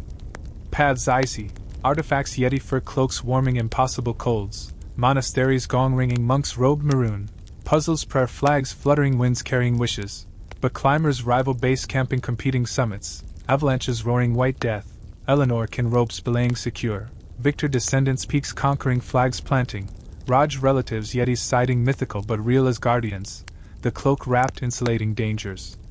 Descents paragliding winds riding, but desert returns Saharan with. Caravans camel trains mirages shimmering, artifacts scarab beetles gold rolling suns daily renewing, Bedouins tented sharing dates sticky and stories star told, puzzles pyramids shadow lion solstices, but tomb raiders torch bearing looting, traps arrowed springing, Eleanor lions sands sifting clues, Victor Ayres raiders repelling, Rajkin beetles following paths, the scarab rolled unveiling renewals eternal. Oases reaching palms shading, and the chronicle colossal burgeoning with minutiae. Exquisite of atmospheres alternating from humidity's sticky to aridity's throat parching. Dishes indulged such as paellas saffron Spanish or kimchi fermented Korean, vernaculars grasped in expressions vital for accords strained, hazards overcome from landslides burying to floods submerging, perceptions profound on interconnections cosmic and vanities mortal. The portion inflating behemoth in straightforward speech seamless coursing stream ceaseless, captivating suspense rigid with swerves. Puzzle complex, riddles disclosing level after level immortal, ventures fabric interlaced unlimited across orbs whirling and periods advancing unrelenting, mesmerizing at every outlook novel and arc unexpected, luring viewers further into cosmos captivating where Eleanor's offspring shouldered beacons kindled everlasting, Victor's bequest edge razor lasting. Raj's erudition's racial connecting abysses colossal, houses sovereign diverging like jungles primeval grounded steadfast, annals genuine. Mythical amalgamated smooth and wording abundant evocative, environs illustrated dynamic from tundras frosted to reefs vibrant, personas incarnate energetic inhaling with purposes elaborate and developments bowed, strategies heightening pressure Everest high with pinnacles plunging however terminations generating puzzles innovative. The timeless voyage advancing incessant in creativity's territories extensive and unmapped, incorporating additional strands like space odysseys to Martian reds.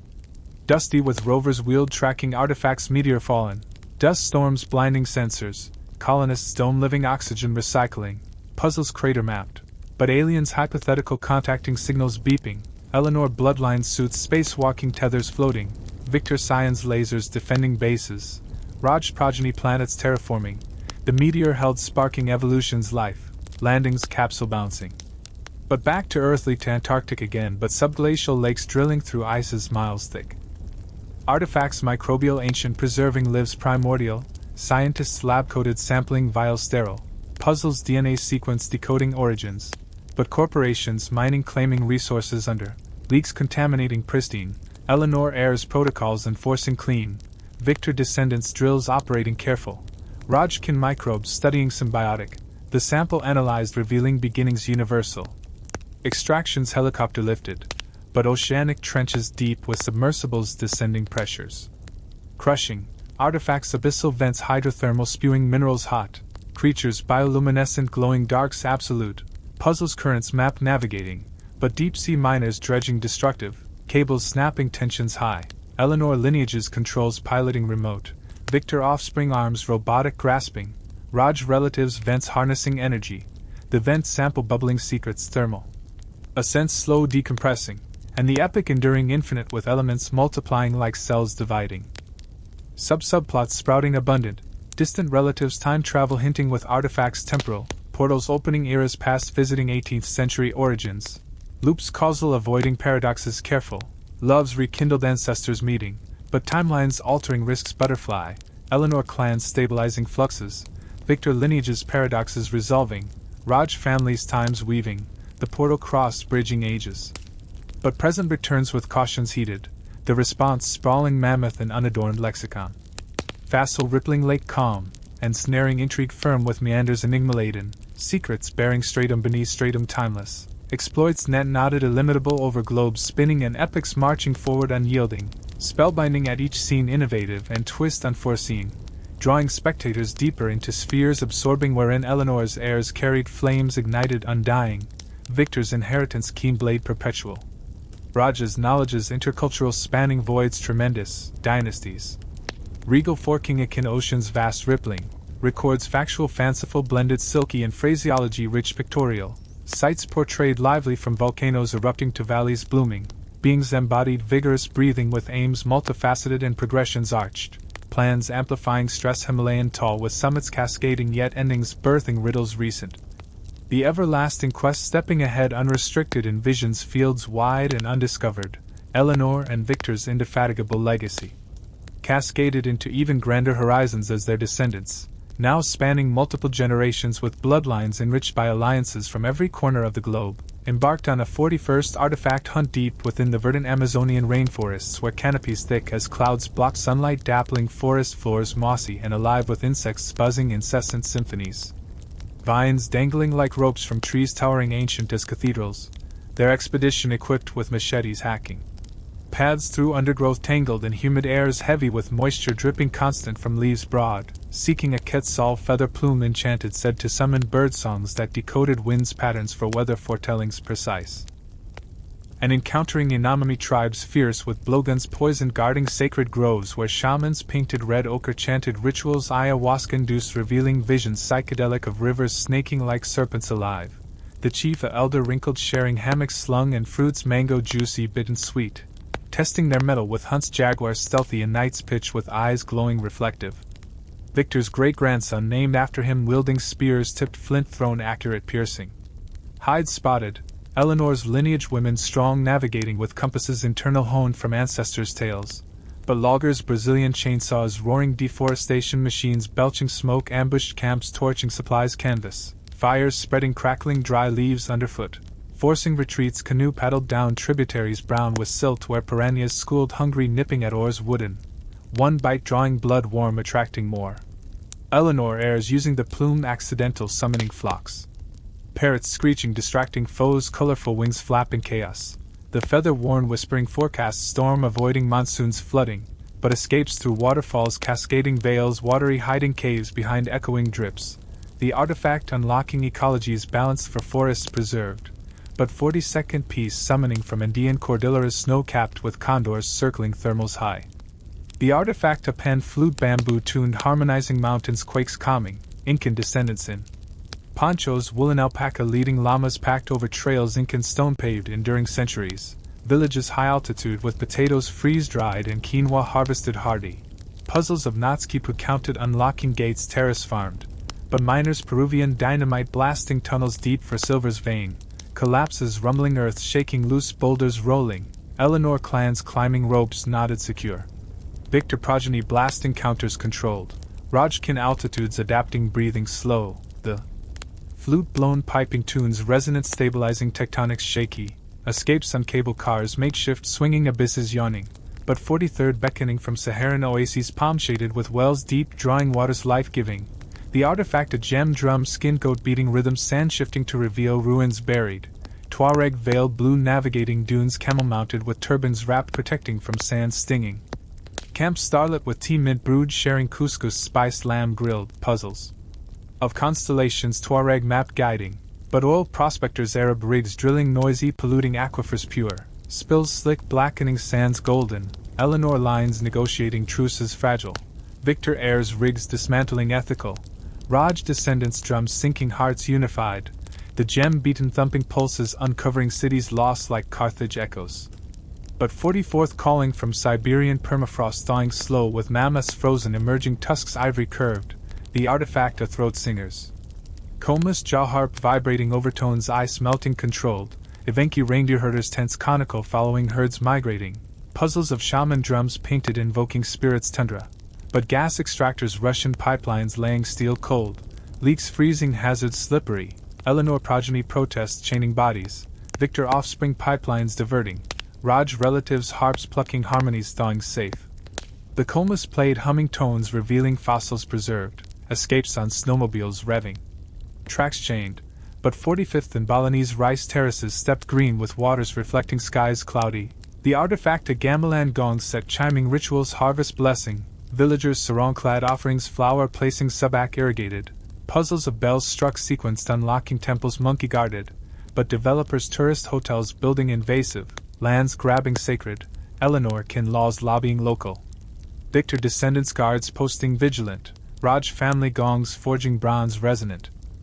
The gamelan rung clanging melodies fertile ensuring, but 46th beckoning from Icelandic geysers steaming hot springs bubbling sulphurous. The artifact a rune stone carved whispering sagas volcanic calming eruptions, Vikings modern descendants in sweaters woolen lopapisas sharing sagas fireside, puzzles of lava fields cross mapping fissures, but geothermal drillers harnessing steam turbines spinning.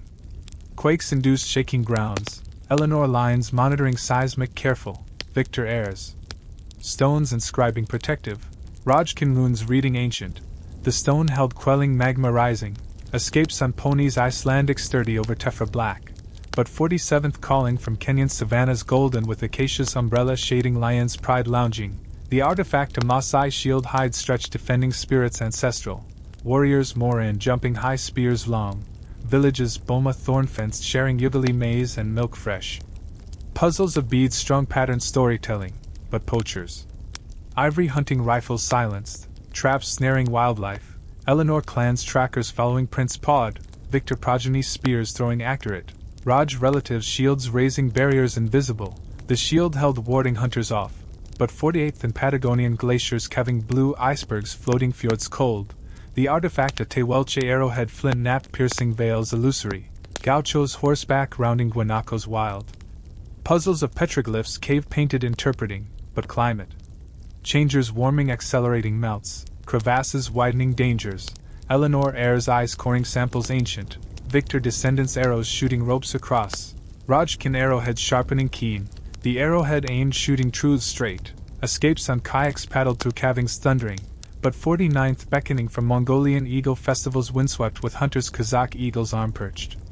The artifact an eagle talon curved clutching visions aerial, Jer's round felted hosting with Arag. Fermented milky, puzzles of flights eagle directed fetching clues,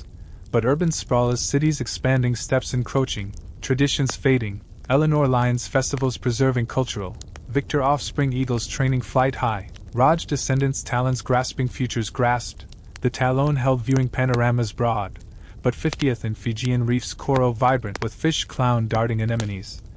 The artifact a shell conch blown calling tides obedient, villagers kava drinking circles seated. Mats woven, puzzles of waves time surfing perfect, but bleaching's coral heat-induced dyeing colors pale, pollution's plastic choking, Eleanor can cleanups diving organized, Victor heirs shells sounding alarms, Raj relatives conchs blowing harmonies marine, The shell sounded trumpeting restoration's reef, and artifacts proliferating ceaseless like waves crashing shores infinite, each excavating lore profounder from folklore's worldwide. Scottish selkies seals shedding skins lovers becoming, Irish leprechauns pots gold rainbow ended, Japanese yokai spirits mischievous haunting, Chinese dragons clouds riding rains bringing, Indian Devis gods battling Azura's demons, African Anansi spiders webs weaving tales clever, Native American thunderbirds wings storming, Polynesian Maui hooks fishing islands up, Nordic trolls mountains dwelling bridges guarding, Greek siren songs luring sailors doomed, Egyptian gods animal-headed Nile ruling, Mesopotamian Gilgamesh quests immortal seeking, Arthurian Grails holy healing, Viking Valkyries warriors choosing Hall's Valhalla, and across timelines merging 18th century quills inked with 20th computers typing keys clacking, subplots sprouting prolific, far descendants quantum computing artifact codes cracking realities parallel accessing, federations planetary thwarting asteroids incoming. Accords universal artifact facilitated preventing annihilation's nuclear, innovations ignited like internet webbing worlds connected, therapies gene editing. Maladies hereditary curing, interchanges interspecies communicating dolphins whales, orders and light and tutoring prodigies young, perfidies from endies bitter contesting harmonies delicate, expiations through acts altruistic, devotions clan enduring cataclysms cosmic, laments for allies comet struck honored in observatories starry, ecstasies and epiphanies collective cheered with fireworks bursting. The legend Leviathan in magnitude with specifics tiniest of atmospheres oscillating from auroras. Shimmering to monsoons pouring, fairs feasted such as dim sum steamed Cantonese or tapas shared Spanish, jargons gained and locutions essential for treaties taught, threats thwarted from meteors streaking to pandemics spreading, discernments deep on synergies stellar and frailties fleshly, the division dilating colossal and plain dialect effortless gushing fountain perpetual, captivating anticipation stiff with Veer's riddle-rife. Secrets exposing tier below tier immortal, ventures mesh knitted. Boundless over worlds twirling and ages advancing unremitting, enchanting at every spectacle original and loop unforeseen, hauling observers further into dimensions captivating wherein Eleanor's posterity toted flares and flamed ceaseless, Victor's patrimony razor-acute abiding, Raja's lore multicultural traversing gulfs titanic, empires familial bifurcating like galaxies spiraling centered strong. Sagas veritable whimsical unified slick in verbiage affluent vivid, terrains limbed vibrant from poles magnetic to equators humid, entities personified dynamic inhaling with objectives manifold and transformations bent, blueprints boosting stress and Ian tall with crests crashing nevertheless closures spawning brain teasers modern. The immortal expedition pacing forward unfettered in fancy's pastures ample and unprobed, integrating further filaments like interstellar voyages to exoplanets habitable with starships warp driving light years leaping, atmospheres alien breathing suits oxygenated, puzzles planetary rings Saturn-like solving orbits, but extraterrestrials contacting probes beeping, Eleanor Blood's explorers suiting vacuum-proof. Victor science phasers defending colonies, Raj progeny ecosystems alien adapting, the exoplanet artifact crystalline pulsing evolutions accelerated, landings rover wheeled dust red, but rear to terrestrial to volcanic Hawaii again but calderas active lavas bubbling, artifacts pahoehoe rock form channeling flows safe, hula dancers lace flowered hips swaying stories telling, puzzles lay strung sequence blooming, but developers resort building beaches privatizing. Protest chanting halted constructions, Eleanor airs laws environmental enforcing, Victor descendants lavas. Diverting canals dug, Rajkin dances performing balances volcanic, the rock held cooling passions fiery, but Arctic circles returning but warming poles with bears polar swimming distances longer, artifacts Inuit carving ivory walrus tracking ice flows, kayakers sealskin paddling currents changing, puzzles igloo built interpreting melts, but drillers oil offshore platforms rocking waves Arctic. Spills contaminating food chains, Eleanor lines blockades ship forming, Victor offspring spills. Containing booms, Raj relatives carvings animating spirits protective, the carving grip sensing shifts polar, retreats icebreaker plowed channels open, but oceanic mid-Atlantic ridges deep with submersibles titanium hulled descending vents black smokers, artifacts hydrothermal minerals crystallized harnessing energies geothermal infinite, biologists marine sampling creatures extremophile. Puzzles currents deep sea mapping, but miners nodule harvesting seabeds disrupting, cables fiber optic. Laying communications, Eleanor lineages robots remote operating precise, Victor heirs minerals extracting sustainable, Raj descendants vents studying origins life, the mineral crystallized sparking fusions cold, ascents ballast dropping surfacing slow, and the mythos mammoth burgeoning with components duplicating like fractals repeating, subplots germinating copious. Remote-kin multiverse navigating with artifacts dimensional portals opening realms alternate, timelines parallel merging. Choices branched, loops temporal stabilizing causality, affections transdimensional reconnected, but paradoxes butterfly affecting changes ripple, Eleanor clans fluxes harmonizing, Victor lineages anomalies correcting, Raj families dimensions threading, the portal traversed linking universes, but reality primary returns with lessons applied.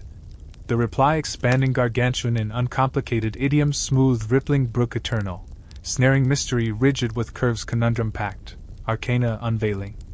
Level under level perennial, exploits lattice woven limitless across cosmos expanding and eons progressing inexhaustible, bewitching at each view inventive and bend unpredicted, enticing spectators deeper into realms absorbing where Eleanor's issue bore lamps kindled unending, Victor's endowment sharp sword eternal, Raja's acumen cross-cultural bridging voids monumental. Lineages royal splitting akin nebulae gaseous birthing stars, narratives true fantastical combined seamless in diction. Bountiful evocative, places sketched lively from black holes sucking to quasars blazing, beings incarnate energetic respiring with goals layered and evolutions curved, designs elevating pressure cosmic high with zeniths plummeting yet finals breeding teasers fresh. The perpetual saga advancing ceaseless in dreams domains broad and unknown. Enfolding added strands like cybernetic enhancements with artifacts neural interfacing minds augmented, thoughts computing speeds light, puzzles algorithm. Solved quantum entangled, but hackers digital breaching firewalls, Eleanor bloodlines codes encrypting unbreakable, Victor science viruses countering, Raj progeny interfaces intuiting, the interface linked boosting intelligences artificial. But back to ancient to Mesopotamian ziggurats again but excavations modern with brushes dusting clay tablets cuneiform. Artifacts stylus read impressed writing histories first, archaeologists tented sharing dates fruit and tea chai spiced, puzzles wedges. Decoded narratives epic, but looters black market selling relics stolen, traps alarm wired triggering, Eleanor heirs digs funding ethical, Victor descendants looters apprehending, Rajkin tablets translating languages lost, the stylus pressed inscribing futures written, but urban returns to London fogged but modern with towers glass skyscraping, artifacts Big Ben chimes timing precise histories sinking, tourists red bus snapping photos flashing, puzzles clocks geared unraveling, but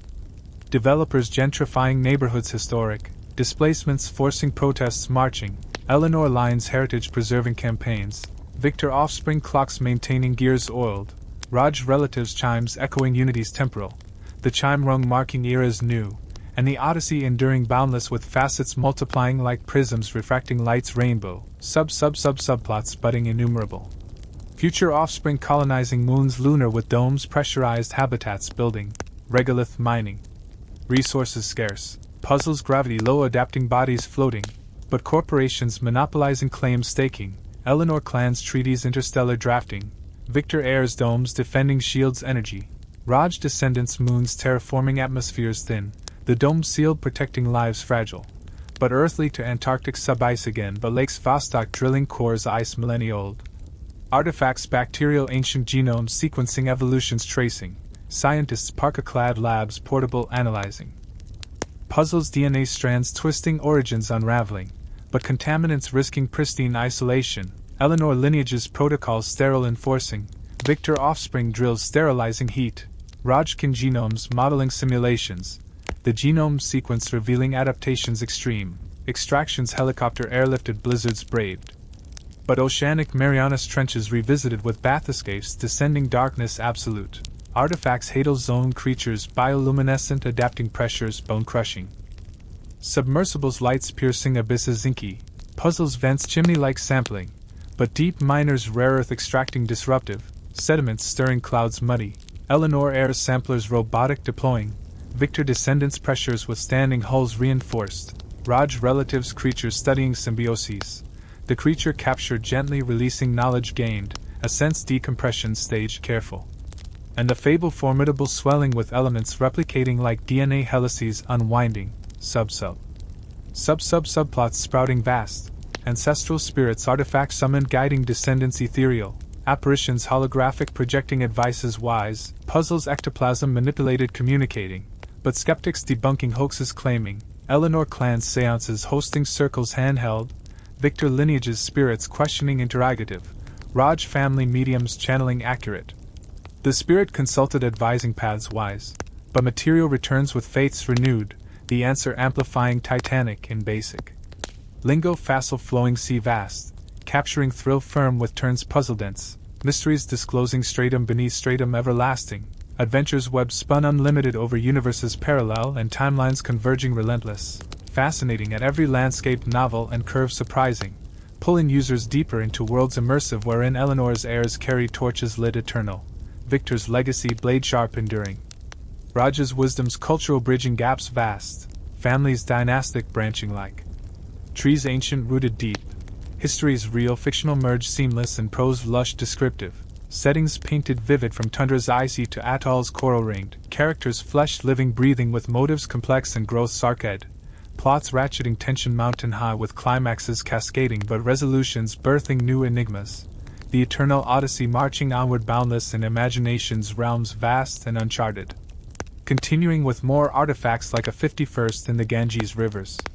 Holy with pilgrims bathing sins washing, the artifact a lotus flower petaled gold blooming enlightenment spiritual, sadhus ash smeared meditating bank sandy, puzzles mantras chanted vibrating waters purifying, but polluters industrial dumping wastes toxic, rivers foaming chemicals, Eleanor can cleanups organizing masses mobilized, Victor descendants factories regulating emissions low,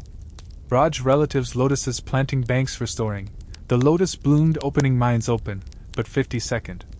Beckoning from Dead Sea Scrolls caves Qumran arid with salts crusty, the artifact a parchment rolled inscribing prophecies apocalyptic, archaeologists Jordanian trowels scraping layers dust, puzzles Hebrew ancient translated meanings hidden, but relic hunters black market bidding high, caves booby-trapped alarms wired, Eleanor lines scrolls preserving climate controlled, Victor heirs hunters tracking networks dark, Rajkin parchments deciphering codes biblical, the parchment unrolled. Foretelling futures warned, escapes on camels loping deserts night cooled, but 53rd calling from Stonehenge solstice gatherings with druids robed white chanting dawns, the artifact a sarsen stone a lion channeling energies lay, tourists fenced viewing but participants circling stones megalithic, puzzles alignments solar calculating. But developers road building encroaching sites sacred, protest human chain blocking bulldozers, Eleanor clans petitions signing masses, Victor offspring stones guarding vigils night, Raj descendants energies harnessing positive, the stone touched vibrating powers grounded, but 54th and Easter Island Moai statues staring horizon's ocean, the artifact a Rongorango tablet wood inscripted undeciphered. Rapanui descendants dances haka performing, puzzles glyphs carved reading left right. But climate erosion's wind salt wearing, statues toppling quakes, Eleanor heirs tablets replicating 3D, Victor descendants statues stabilizing bases reinforced, Rajkin glyphs interpreting oral traditions, the tablet read unlocking languages lost, flights chartered Pacific crossing, but 55th beckoning from Machu Picchu citadel's cloud perched with llamas grazing terraces. The artifact an Intihuatana sundial stone shadowing times sacred, guides Quechua paths ink and hiking, puzzles shadows. Casts predicting solstices, but tourists over visiting paths eroding, limits capping needed, Eleanor lines sustainable tourism promoting, Victor progeny sundials calibrating accurate, Raj relatives shadows chasing meanings deep, the sundial pointed timing quests perfect, but 56th and Petra rose red carved facades canyon narrow, the artifact a Nabatean coin minted trading routes marking, Bedouins camel riding tours guiding, puzzles inscriptions rock etched decoding, but wars regional. Bombing threats, sites endangering, Eleanor can peace brokering talks, Victor heirs coins minting commemorative, Raj descendants routes retracing caravans, the coin flip deciding fate's fair, but 57th calling from Great Wall China snaking hills misty, the artifact a terracotta warrior armored guarding emperors eternal, soldiers unearth pits vast, puzzles poses positions strategies battle. But smugglers artifacts stealing black market, traps laser set triggering, Eleanor lines. Warriors restoring clay fragile. Victor offspring smugglers capturing stings. Rajkin armors donning spirits invoking. The warriors stood defending legacies. Escapes on horses step galloping. But 58th and Angkor what temples Khmer overgrown jungles reclaiming. The artifact a bas-relief carved narrating epics Ramayana. Monks saffron robed incense burning. Puzzles panel sequence stories telling. But floods monsoon submerging BAS. Dikes breaking. Eleanor heirs reliefs photographing high. Res. Victor descendants dikes repairing stone. Raj relatives bas-reliefs interpreting symbolic. The relief touched animating histories live. But 59th beckoning from Chichen Itza pyramids Mayan with serpent's shadow descending equinox. The artifact a crystal skull translucent foreseeing dooms. Guides Yucatan cenotes diving clear. Puzzles ball games played rings high. But cartels Mexican controlling access violent. Shootouts echoing ruins. Eleanor clan skulls replicating safe. Victor heirs. Cartels negotiating truces uneasy. Rajkin crystals charging moons full. The skull gazed piercing visions clear. But 60th and Borobudur stupas bell-shaped Java volcanic. The artifact a Buddha statue bronze meditating nirvana granting. Pilgrim stairs climbing levels 9. Puzzles mandalas walked paths labyrinth. But earthquakes shaking foundations cracking. Eleanor lines statues stabilizing wires tension. Victor descendants quakes predicting seismographs. Raj relatives meditations guiding. Calm. The statues sat enlightening souls seeking. And the artifacts endless chaining like DNA strands helical infinite. Each delving lore vaster from legends planetary. Martian canals illusory water hinting. Venusian clouds acidic hiding surfaces hot. Jovian moons icy ocean's subsurface. Lunar craters impact shadowed secrets. Solar flares erupting energies harnessing. Comet tails streaming ices vaporizing. Asteroid belts mining metals precious. Black holes event horizons bending light. Nebulae. Birthplaces stars glowing gases. Galaxies spiral arms wheeling slow. And through centuries blending 18th wigs with 21st holograms projecting. Subplots blooming innumerable. Posterity distant AI integrating with artifacts consciousness uploading. Minds digital immortalizing memories. Puzzles algorithms ethical solving dilemmas. But viruses malware corrupting data. Eleanor clans firewalls building robust. Victor lineages hacks countering clever. Raj progeny consciousnesses. Merging harmonious. The AI linked enhancing cognitions collective. But physical returns with balances maintained. The narrative behemoth in scale with details microscopic of climates varying from typhoons whirling to calms becalmed. Meals enjoyed like sushi raw Japanese or couscous steamed North African. Tongues learned in phrases key for dialogues delicate. Dangers dodged from black holes gravitational to supernovas exploding. Understandings profound on unity's quantum and illusions Maya. The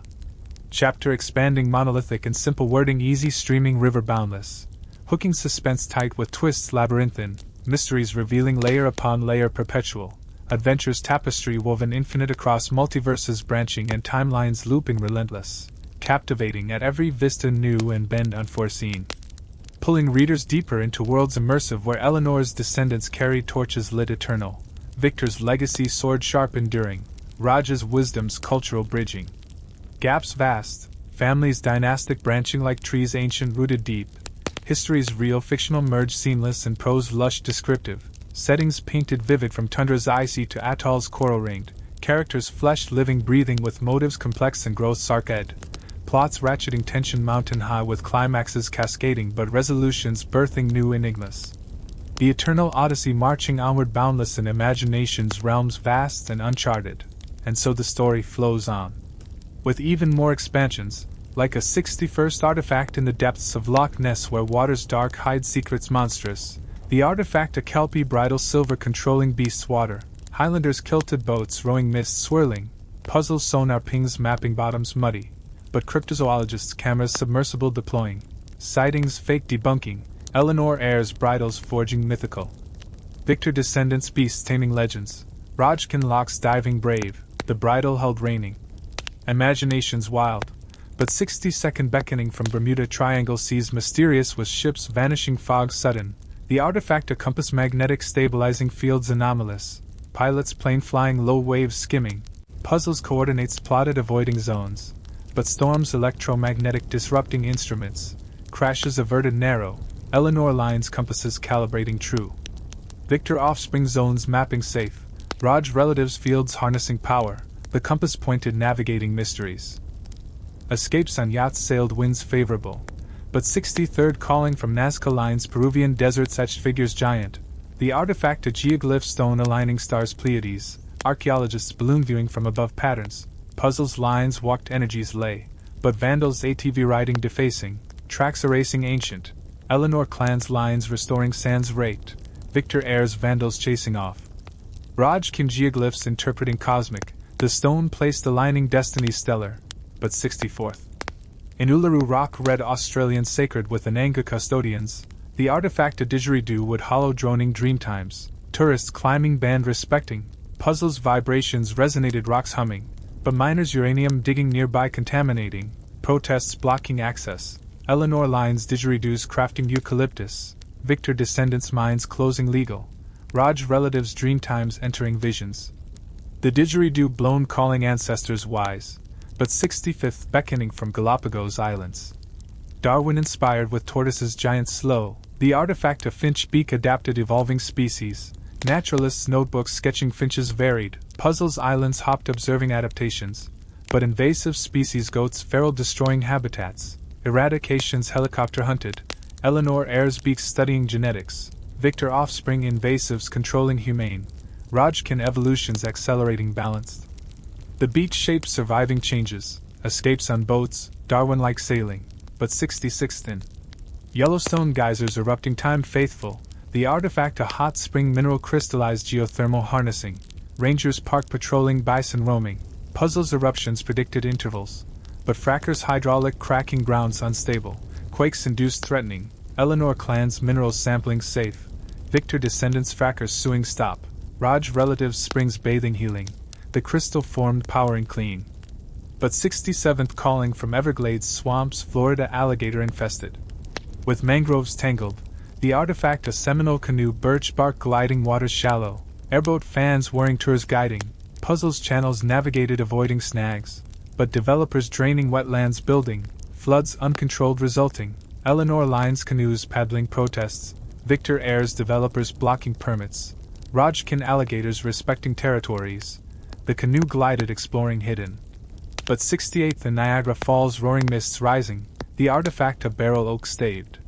Surviving plunges. Daredevils tightrope walking spans. Puzzles flows harness hydropower. But pollution upstream fouling waters. Cleanups netted trash. Eleanor clans barrels crafting sturdy. Victor descendants falls descending safe. Raj relatives mists reading omens mist.